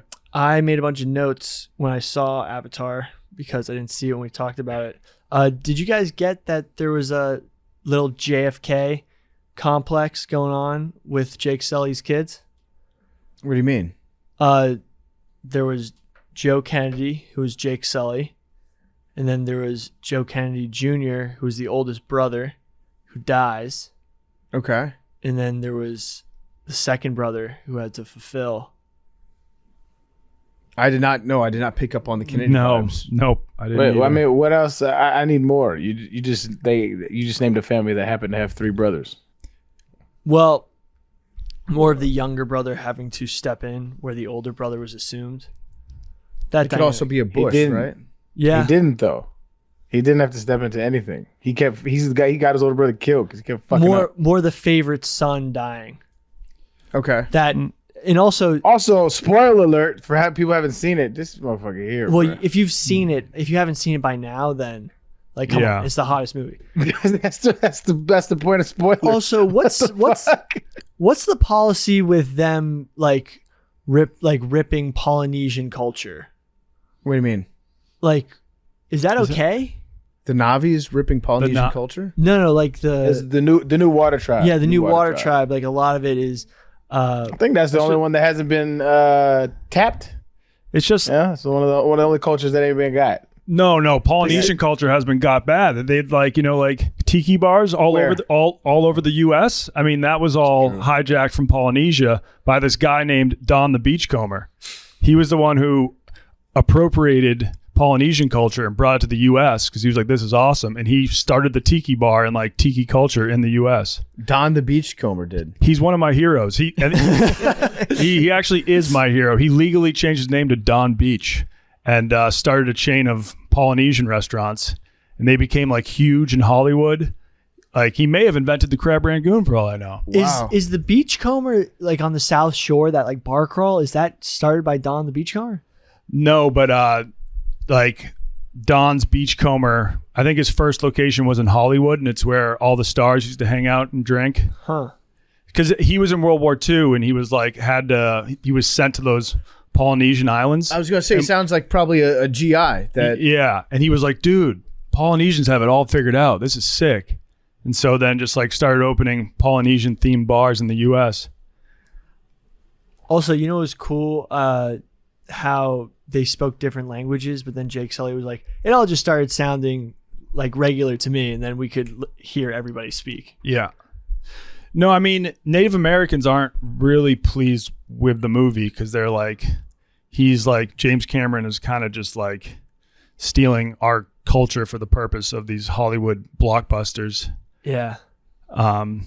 Yeah, there was one Native American activist on Twitter, like very angry. Also, wasn't it, it was giving some of the stuff I read, like the first movie was supposed to be like Iraq, like Yeah. an allegory for the Iraq War. This one, I think they were trying to go with Afghanistan as an allegory, especially the scene where they were trying to get information on where Jake Sully was to the tribe that knew nothing. And there was the translator who was the child that was brought up amongst the Navi. I don't know. I didn't see a lot of Afghanistan in this movie. Not a lot of water in Afghanistan. Yeah, not a lot of water. And Afghanistan, like we went to Afghanistan because we were attacked by Al Qaeda and they were being harbored. So are they saying? Oh, no, this was my big take that I remember. Is Jake Sully supposed to be bin Laden? That's so that I was just going through in my head, like, Yeah. in this analogy that I'm bringing up, he is bin Laden. Yeah. That actually makes more sense. That Jake Sully's bin Laden. He took down How? What are y'all talking about? because he attacked the United States in Avatar 1. Yeah. And then he went on the run. And he was causing terrorism. Well, no, he did. He attacked the United States, the military. When they attacked? What are you talking about? They attacked the home tree. Yeah, but what happened at the very end of it? Like there was a massive battle between the Navis and It was a government. war. They met on, like, I want to say neutral grounds, but like they met in the middle. I still think It wasn't like y'all reaching. Sully. no, but Sully was public enemy number 1 of the United States military. He flees. He gets harbored out at a remote location, and they won't give up his location. The government goes to try to look for him, and the government cares a lot about being. Are you talking about 1 or 2? Both. 2. Now I'm talking about 2. Yeah, because they're launching terrorist attacks at the beginning. Yeah. And Afghanistan is a totally different like culture and tribe and everything, just like the water people are a totally different tribe. And then that shit that's inside the whale's brain, that's oil. Nah. It's the big ass reach. There's no oil. That was a very clear allegory for No, I think the energy stuff in the first movie was oil. both of them. Yeah, but the whale stuff I think is adrenochrome. And that's what they have. That's what they have. It's an overall allegory about like colonialism and Yeah. imperialism. Yeah. Yeah. Spider, I think, was like the worst part of that movie for me. He was rat. He was the Little rat. little Yeah. white kid with dreads. Mm-hmm. Yeah, I think maybe Not it was dreads. just his acting. Those are dreads.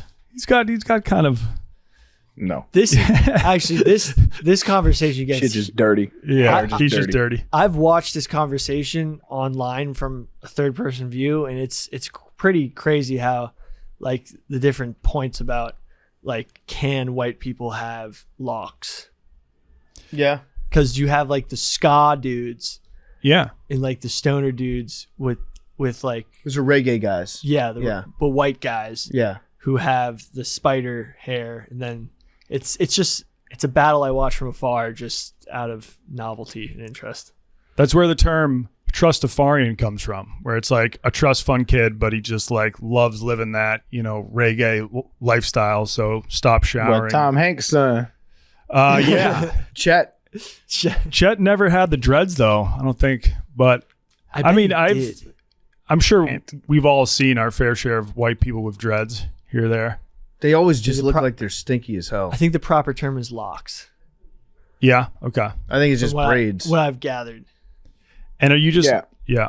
It depends on where you at where that matters. In the South, that's a thing, but other places it's not that serious. But I appreciate you being cultured enough to understand that, Billy. Yeah. Mm-hmm.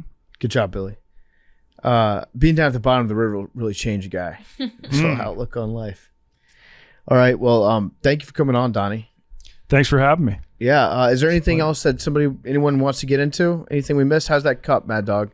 Oh, it's great. Still loving the cup? I'm loving the cup. Big T was right, man. Big T was right. We got a lot of response about that. Yeah. Women, it's always a cup. Always a new cup. Yeah. It's every 3 months. Yeah, you got to switch it up. And then everybody saw that cup and was like, oh my God, you have a Stanley Cup? Yeah.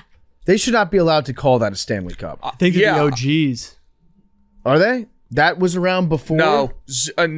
No chance. I think, no, it's because Stanley Knife? Yeah. I'm pretty sure it's the same company. I don't know what they make, but they make good cups. I'm pretty sure the Stanley Cup, the trophy has been around for what, nearly 100 years? Probably longer than that. Stanley Cup company. Do you like what's so great about that cup? Okay. So the size, so it's 40 ounces. If you can see, it's 40 ounces. I don't have a car in the city, obviously, but if I were to have a car, this bottom part fits in the cup holder of your car. Because Hydro Flasks, I love my Hydro Flask, but you have to get a special cup holder from like Amazon to fit it. Wait a second. How much do these things cost? Mine was a gift, but they are steep, like $50. Wait a $40? second. Why am I looking at a 12 custom Stanley 1.0 custom $900? Oh yeah, no. I was like, what the fuck? No. I just looked up 12. Okay, I don't make these as are much custom. like PFT does. No, but It's got a good handle on there. great handle. The straw is what gets me as a person who loves a cup. If it's a good straw, then I'm in. Also, if you take the straw off, I just saw this on TikTok today because I'm on Stanley Cup TikTok now, and you can turn it and then it closes like a coffee mug does, and you don't spill it. It's insulated, so this is just the body armor water from the office, and as you all know, it's just a plastic water bottle. It'll get warm if you wait in here for a little while. So this does keeps it nice and cold. Yeah, like everything about it rocks. So I want to be clear on the selling points of this cup. The first You drink it. is that it fits in a cup holder of a car you don't have. Mm-hmm. The second is that it has a straw. Yep, a good straw. And the third is that it's made of metal. Yeah. They better send us some of these fucking cups. We're giving them way too much. Oh my god, exposure. if we got Stanley Cup PR, I would die. Okay, so You know what I've seen on TikTok now? Also, you mentioned Stanley Cup TikTok. Another apparent selling point of this cup is that you can take the top off and a Starbucks cup fits inside I saw of that it. this morning. So now they're taking other cups and putting them in Like this cup. like a Russian doll. This thing's it's out of the control. fuck? It's out of control. So That's wait, crazy. so this company's from 1913, but I'm trying The to figure Stanley out if Cup it's the same as. dates to 1892. But this company's probably freaking out because they've been in business for 100 years, and then all of a sudden, every girl wants their cup. This is the way. This is Where did this come from? Because I Hydro Flask is the one I've always heard of. Hydro Flask. I had a Hydro Flask, or I've had 2 Hydro Flasks in college. I love my Hydro Flask. My Hydro Flask, actually, the reason I'm using this so much recently is because we switched desks upstairs, and my Hydro Flask is in my bin of shit that I can't locate in this office. So I don't know where my Hydro Flask is right now. But it's also new and improved. Also, it's TikTok. I mean, I hate to admit it, it's the Mormon girls on TikTok who fill it with their Diet Coke and coconut coffee creamer, and They mix Diet Coke and coconut coffee creamer. Yeah, because they don't drink coffee, so they put creamer and milk and sodas over there. It's like a big thing. All right, I know far too much about this. Yeah, All right. what the fuck? I'm gonna pull the plug on this conversation. Yeah. It's just TikTok at the end of the day. Arian, there was something that I saw on TikTok before we started taping. There's this girl that was talking about different Indian foods that she's trying for the first time, and her voice is the voice of the voiceover robot that they have on TikTok that takes the text to speech, and it was like, I went to the store and tried Indian food for the first time. You know that one? Mm-hmm. That's her accent. This is how kids are starting to talk now. Oh no, that's my least favorite voice in the world. They're growing up hearing the TikTok voice, and now that's how they think English is spoken. That is not good for the English okay with language. that. You're okay with You're that? okay with that? I hate that voiceover voice. I can't wait till we integrate with technology. Humans are stupid. This is a stupid place. That's not Let's us do it. integrating with technology. That's just trying. It's She's attempting. cosplaying as a robot. She's appropriating voiceover culture. What's wrong with that? I mean, hate it. Maybe if they chose a why? better voice. She was doing. But why do you hate it? Why do I hate explore. it? Let's think. Because she is taking her cues from a robot. Okay, but you have to say, you're telling me what's happening. You're not telling me why you don't like it. Let's see. Why does it make me mad? Wait, I think It sounds it's coming off like some hate. That's what it sounds like. I am hating on it. Yes, I don't like it. And I don't know But why. I don't know why. I'm trying to think why I don't like it. I just don't. Why? You haven't given me a good So reason yet. that voice on TikTok is actually a real person. So Jesse, it's the voice of a radio host and voiceover artist, Kat Callahan, and she's now the voice of TikTok. well, Oh, wow. They recorded her just reading the whole dictionary, right? Or they can just take her voice and then use technology to then They have her mimic do it Okay. for whatever. I think I figured it out, Arian. I think that this woman is changing her entire style of speaking in order to be more clout friendly. So basically, she's changing who she is as a person because we've reached a point in society where she will get rewarded for having a voice that sounds more like this robot that she's seen on TikTok. And that seems like it's a bad idea to me. So That seems like it's a dangerous place. So you mean she's done what every single human on social media has done? Changing her life to get more clout? Yes, but I think this is too far. Didn't you just fork over $1,500 to get more clout on Instagram? I was funding the sciences. yeah. he's the modern day Cosmo de Medici. I was trying. It was not altruistic. It was for the clout, man. It was I was- patronage. I was hoping that Billy could find a mammoth skull. So that's why I feel like you're hating. You're hating because your funny tweets is for clout. I don't know. You're funding $1,500. Let me finish. Let me cook, fam. God damn, you already on it. Get off the ropes, PFT. All right. You funding $1,500 excursions for mammoth bones is for clout. When this young lady's trying to build her social currency, you don't like it. It's hating.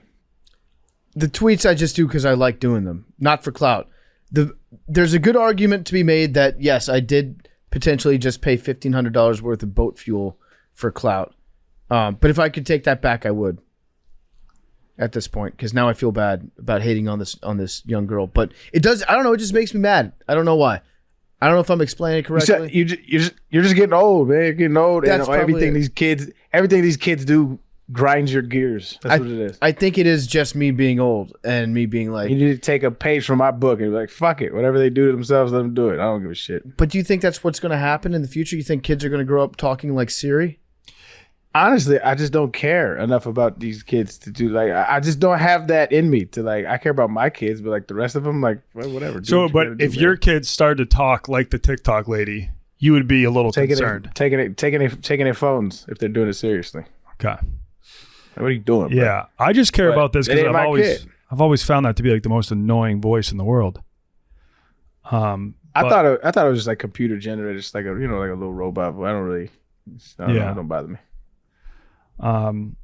Yeah, no, there's always going to be a new type of social media with kids doing stuff that we don't fully understand now that we're at this age. Did I ever talk about this on the show? I had like an old man mad at kids moment. I was playing pickup basketball, and all the younger like high school kids were wearing AirPods during pickup basketball.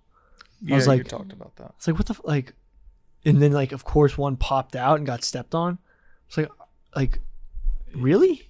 Yeah, that's absurd. Like, why have them in just in case listening to music while playing pickup basketball? Yeah, that's outrageous. Like I almost got like angry because one of them was on my team and I was like trying to call out a screen and he just got killed. Yeah, I've worn my headphones while riding a bike around the city sometimes, and I'm like, this is super dangerous. Yeah. I mean, it's fun. It makes the bike ride a lot more fun, but I don't think that's what you should be doing if you value your life. Transparency mode. Damar Hamlin is he's out of the hospital. He's out of the hospital. He is being transferred to Buffalo. He might go into a different hospital, but he's out of that level 1 trauma center or whatever it is. Apparently his heart's functioning well on its own, breathing well on his own, vital signs all great. He watched football yesterday. So, yeah. Did they say what the actual diagnosis was? I think it was Cardiac arrest. Yeah, it was Commotio cordis, which is you get hit in the. So I can put on my senior year of college EKG class that I took, and I can kind of explain maybe how this worked. And I'm probably gonna fuck this up, but I got a D+ I think in this class, and it was the best D+ I've ever gotten in my entire life. So what happens is your heart has an electrical impulse that starts up at the pacemaker part of your heart, which is if you're looking at somebody straight ahead, it's the top left part of their heart. So if you're looking down at your heart, it's the part that's like closest to your chin. And what that does is to make the blood circulate through your body, it fires off an electrical pulse. And when your heart gets hit with this electric pulse, all the fibers, they polarize themselves. So they go from either negative to positive or positive to negative. It sends a little electric shock, and that switch in polarization is what makes the heart squeeze. And that's what sends your blood everywhere. So when your heart initially beats down, that's when you see on the EKG the big spike that goes up and down. There's like a little bump that shows the polarization, then the big spike that goes up and down. And then as it repolarizes it, that's when it resets. And that's called the T wave. Mm-hmm. And if you get hit on your heart during the T wave, which happens right after that big spike up and down, if you get hit right on your heart during the T wave, there's a small chance that it can stop your heart if it's like a concentrated small enough force that acts on that certain part of your heart. So it's like a very rare thing, and I think it's 20 milliseconds. Maybe that might be the wrong amount of time, but something like that. It's a small instance in the beating of your heart where if you get hit at that spot at that exact wrong time, it can stop it entirely. Or it can send you into, I think, VFib, which is pretty much a death sentence. Then you go into cardiac arrest. Yeah. So a ventricular fibrillation is VFib, and so at that, if you hit VFib, then you're kind of fucked. Remember when you were saying that I was getting into medical stuff earlier in this episode? I mean, I think I explained that at about a D+ level, which is pretty good. I also didn't get this. I got this information from a doctor, not like listening to Joe Rogan. The brain is a muscle. Kind of is. So thank God he's all right. If you guys want to hear something a little morbid, but it also explains how modern football came to be. In the 1905 season, so this was before the NFL, and they only played it in colleges, 19 players died in that season. And like the president of Harvard was like, we just need to abolish this sport for good. Like we can't keep on playing this sport because people were dying every year. And once they had a year with 19 deaths, they're like, this is getting out of hand. Mm-hmm. And Teddy Roosevelt was a big football guy, a fan of football. So he called a meeting with all like the top coaches, the coach of Princeton, Yale, and Harvard. And they figured out how to change the rules to make the sport more safer. And that's when they created the forward pass. Yeah. And then they changed used to be you just needed 5 yards for a first down. They changed it to 10. And they created the neutral zone in between the offense and defense. And they put in used hash to not marks. exist. Yeah, putting hash marks. And obviously the sport is still really dangerous, but the changes they made then made it a lot safer. The one person to ever die in the NFL was in 1976, and I think he was on the Bears. He was on the Eagles, I think. He was looking playing into the it. Bears. Yeah. I just remember Dick Butkus watched him die. And I think it was the same. It was cardiac arrest, I think. Yeah, I think that was like one of more of like a undiagnosed heart issue. There was a guy that played on the Bills. You guys remember Kevin Everett? Back in 2008, I want to say. 2008, he was on special teams, and I think it was a kickoff, and he ran down the field. He took a hit that didn't look crazy violent. It wasn't anything out of the ordinary in a normal football game, but it jammed his spine, and he was like immediately paralyzed, and he couldn't breathe because he was paralyzed. And they came out there, and I remember they injected like an IV. They gave him an IV that lowered his body temperature to like, I want to say 95 degrees, 94 degrees.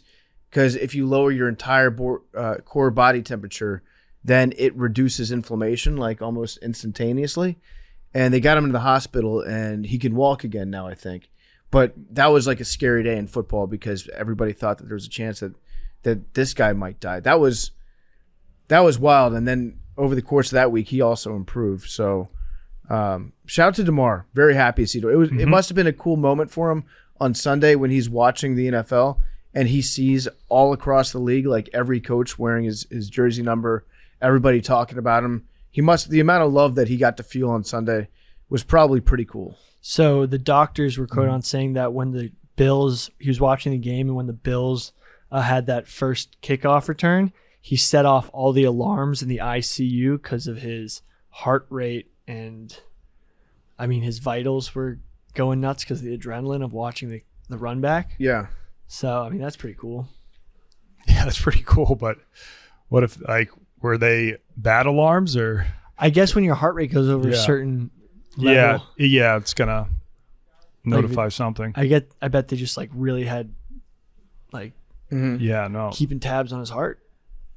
And then it happened again. But no, I know.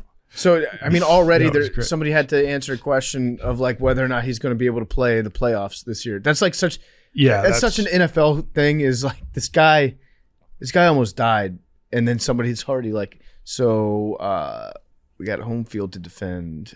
Is he gonna be ready to go though?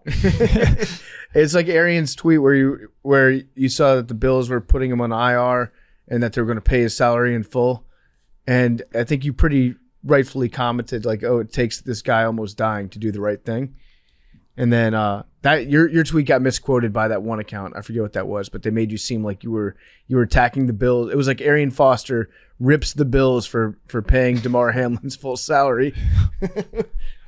Yeah. Well, why is he getting paid? He ain't doing nothing. Yeah, that's my take, guy. This just popped up. Oh yeah, hey Arian, check this out.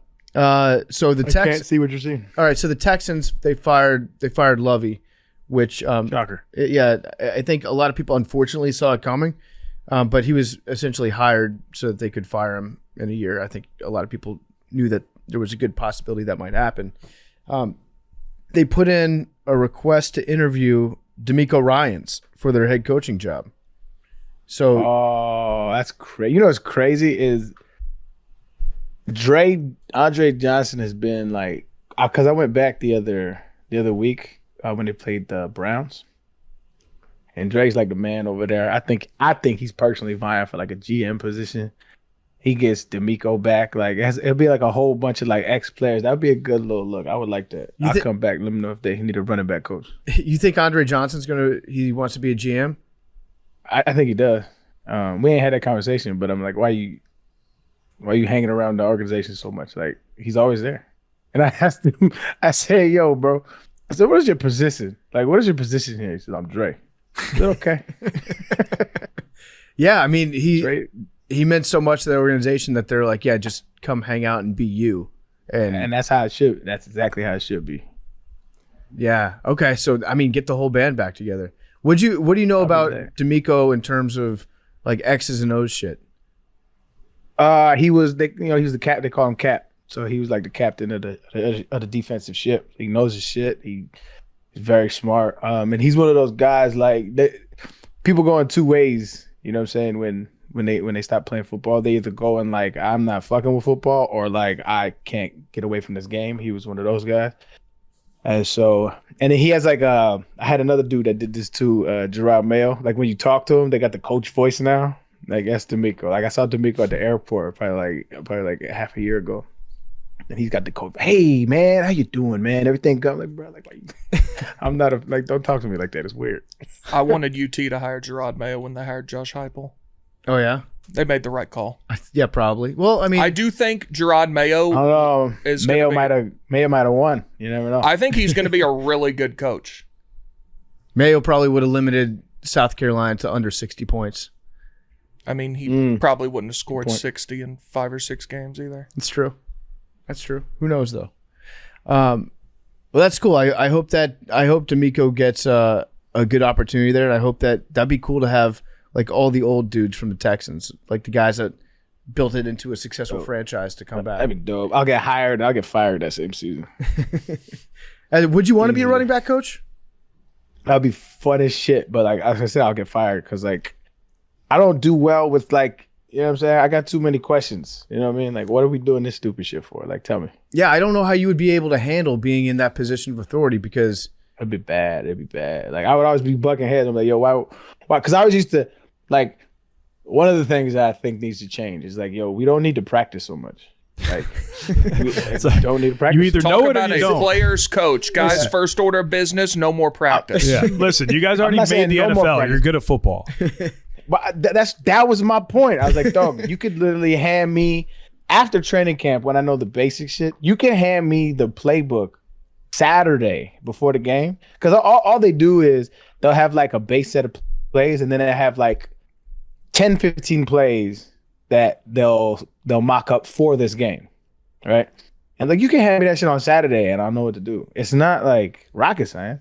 And so it's like we need to spend the rest of the time make sure our bodies are okay to go. That's the number one goal. So like, why am I sitting here jogging through this same run that I've seen 70 fucking times in one day, rather than going to the ice tub, getting a massage? We should have massage people on deck. I don't think they're gonna do that in like Houston. all the, like make sure the body. So like I'll in my running back rooms, we gonna have a masseuse there. Everybody's getting touched on.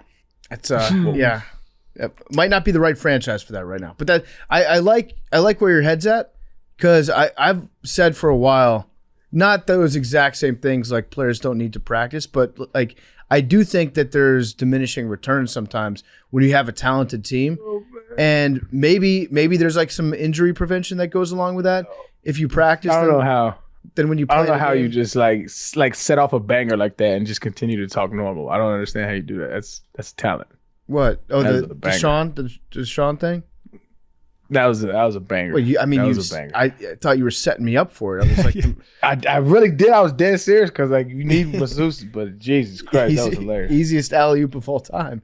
That shit fucked me up. I would like to see what would happen if we had like a really good, like a super talented team that just practiced once a week.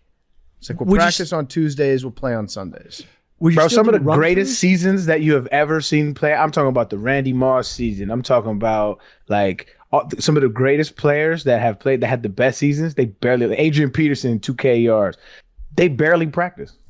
Julio, do they watch a lot of tape? Like, do you still think watching tape's important?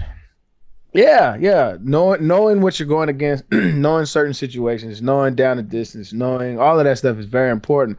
But that's all mental, it's all cerebral. Like, I don't need to physically do this shit anymore. Like, there are some guys that do, right? But a lot of guys don't.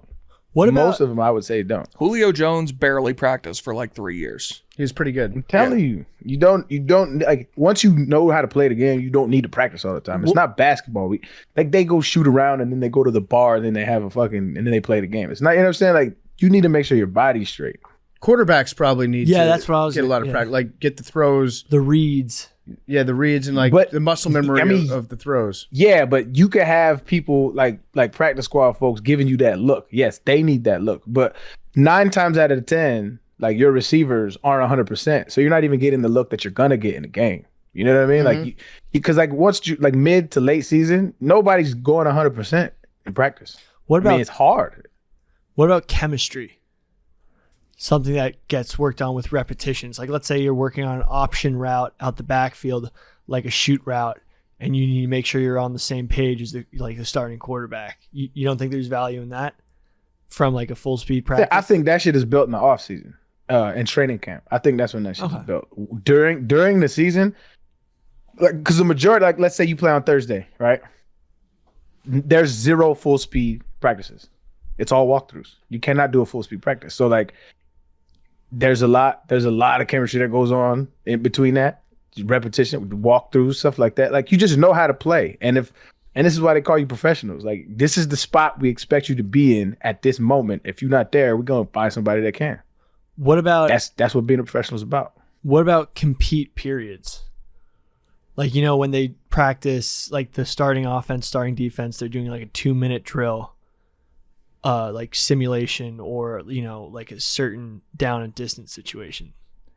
I think that's a more football traditionalism that I don't think needs to be done. Like, I think it's cool to have like a quarterback simulate that shit, but like I never was in that situation and was like, man, thank God we practiced it. Like I never once have felt like that. And sure, there's probably quarterbacks out there that say that, but I don't know. Like I said, they be playing a different sport than me, so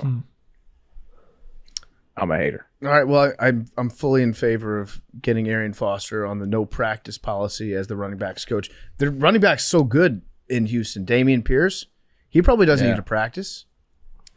Not that much, you know what I mean? Yeah.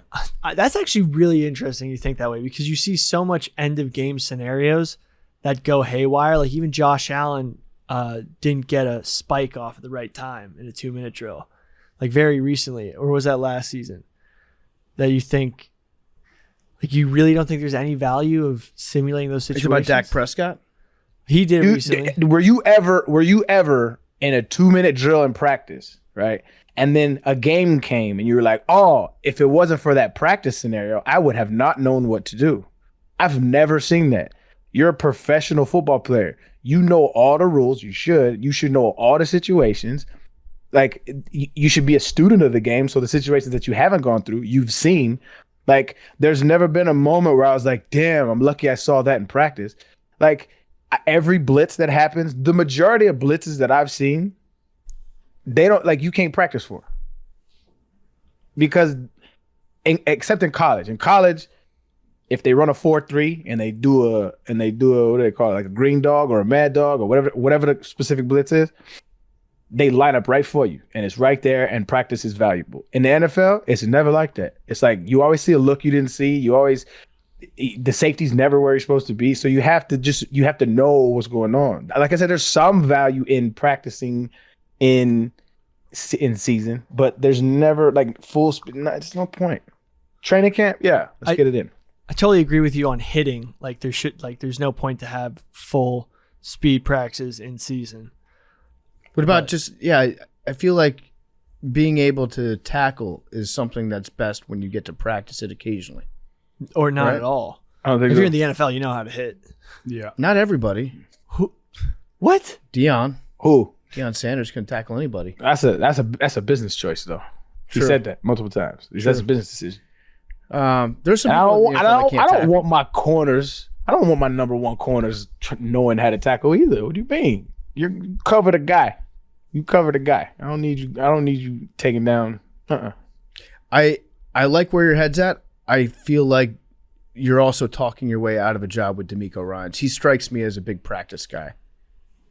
Probably, yeah. He very football Southern guy. You know what I'm saying? He probably doesn't want an atheist on staff anyway. It's true, but you're available if they do want to hire you. You'll pick up the call. I'm here. I ain't doing shit. I got a podcast every couple days. Other than that, I'm getting really good at golf. So somebody stop me. Either that or the PGA Tour. Let's get it. Love it. Also, shout out Bill O'Brien. I feel like knowing what we know now about what's going on in Houston, I feel like we buried him. We talked a lot of trash about Bill O'Brien, but I think it was Bill O'Brien, the GM, that wasn't as good. Bill O'Brien, the coach, was a good head coach. And Houston probably wishes that they had kept him around. I said that. He was a great coach. He just had his hands in the pot, too much of the pot. Yep. He's a great coach. He's an offensive very brilliant offensively. I feel like Arian and Ryan Whitney would be friends because all they do is podcast and golf. Yeah, that's true. Yeah. That's true. We got to get you. We gotta get you linked up with Ryan. He does Spit and Chicklets here, Arian. That's our hockey podcast. I'm gonna bring him into the foursome. Well, Okay. I'm finna break 90 out there when I go to New York. We should probably get Arian a liquor deal too. That might That would be the help. next step. Yeah. Do you want to invent a brand of liquor, Arian? I'm more of a wine guy. Oh, there we go. Fritos on blend. Foster's Vineyard. Yeah, I like it. Foster's. Yeah, Foster. Foster's beer? Foster's. Yeah. Texan for wine. We'll talk about it. Maybe we can get you a wine blend going here. I feel like we need something like that here. All right, Down. Aaron. See you later. See you on Wednesday. What are we thinking for next show? What are you topic-wise? thinking, Billy? Sounds like you have an idea. I'm actually not. I just like discussing it on air because then people send me cool stuff. Let me rip out the list. You want to look at the list of topics? What do we got coming up this week? Birthday. It's Billy's birthday His on birthday. Friday. Let's do an episode about me. A deep dive on Billy. That was actually today's episode. Yeah. Let's see. We're doing What are your plans for Friday? going hunting. Okay. We could Bunch of do the buddies. Hillsong, the church. We could do Nexium, the sex cult. Did we not do that? We did cults. Nexium, the sex cult. What's that? There's a documentary about them. Oh, that's fire. John Mac. Oh, we did. Did we do John McAfee? No. Kind No. of. Billy McFarland and Firefest. Billy McFarland is someone that I think he's someone I think you guys could actually get to come on the Yeah. podcast. Oh, 'cause for sure. He recently got out of jail. Okay, maybe we'll wait on that. See if we can actually get him on the podcast. Can we reach out to Billy McFarland? Because I think he's doing another Firefest. And I would Yeah. love to play. I would love for Pup Punk to be one of the bands at Firefest too. Yeah. I'd be down just. And you to guys go. would play for cheap just to say you played at Firefest. Yeah. No, I would be the guy from the meme that was in charge of getting the water out. I would yeah. I would suck a dick to play at Firefest too. All right. Yeah. Get it done. I would. I'm kind of leaning towards Nexium. Sex cult? This sounds interesting. Yeah, it was like a bunch of celebrities were in it, I think. All right, so you guys want to watch the documentary about Nexium? Yeah. And we can do the Nexium, or is it Nexium? It's Nexium, but it's spelled with a V. Okay, Nexium sex cult case. That's NXIVM sex cult case. What isn't that like a heartburn medication? it does It sound might like be. one. I think that's Nexum. Wait. Okay, so it's season 2 of HBO's The Vow is the documentary about it, right? Nexium's heartburn medication. All right, It's a sex cult. But no, the sex cult is spelled NXIVM. Oh. Spelled differently. You guys could talk about Chris D'Elia's sex cult too. I was Oh, such- he had a cult. Well, he always joked about like he was like trying to start a cult, and then it sounds like he came a little too close to making that a reality. I Okay, used to so be such a this Chris is D'Elia fan. the Nexium sex cult case. It's on, there's a documentary on Netflix from 2020 that we can watch on there. It's called Seduced, Inside the Nexium Cult. That to me sounds like a pretty good idea to watch that. And then there's also, I'm looking it up right now, The True Story of the Sex Cult on HBO, season 2 of HBO's The Vow. Is that out yet? Sorry, I'm looking this up right now. Or what was that Liberty University sex thing with the guy who was just having sex with the guy's wife? Oh yeah, we talked. Oh, We Jerry said we were Falwell? going to do that at one point. Jerry Falwell? That was old president.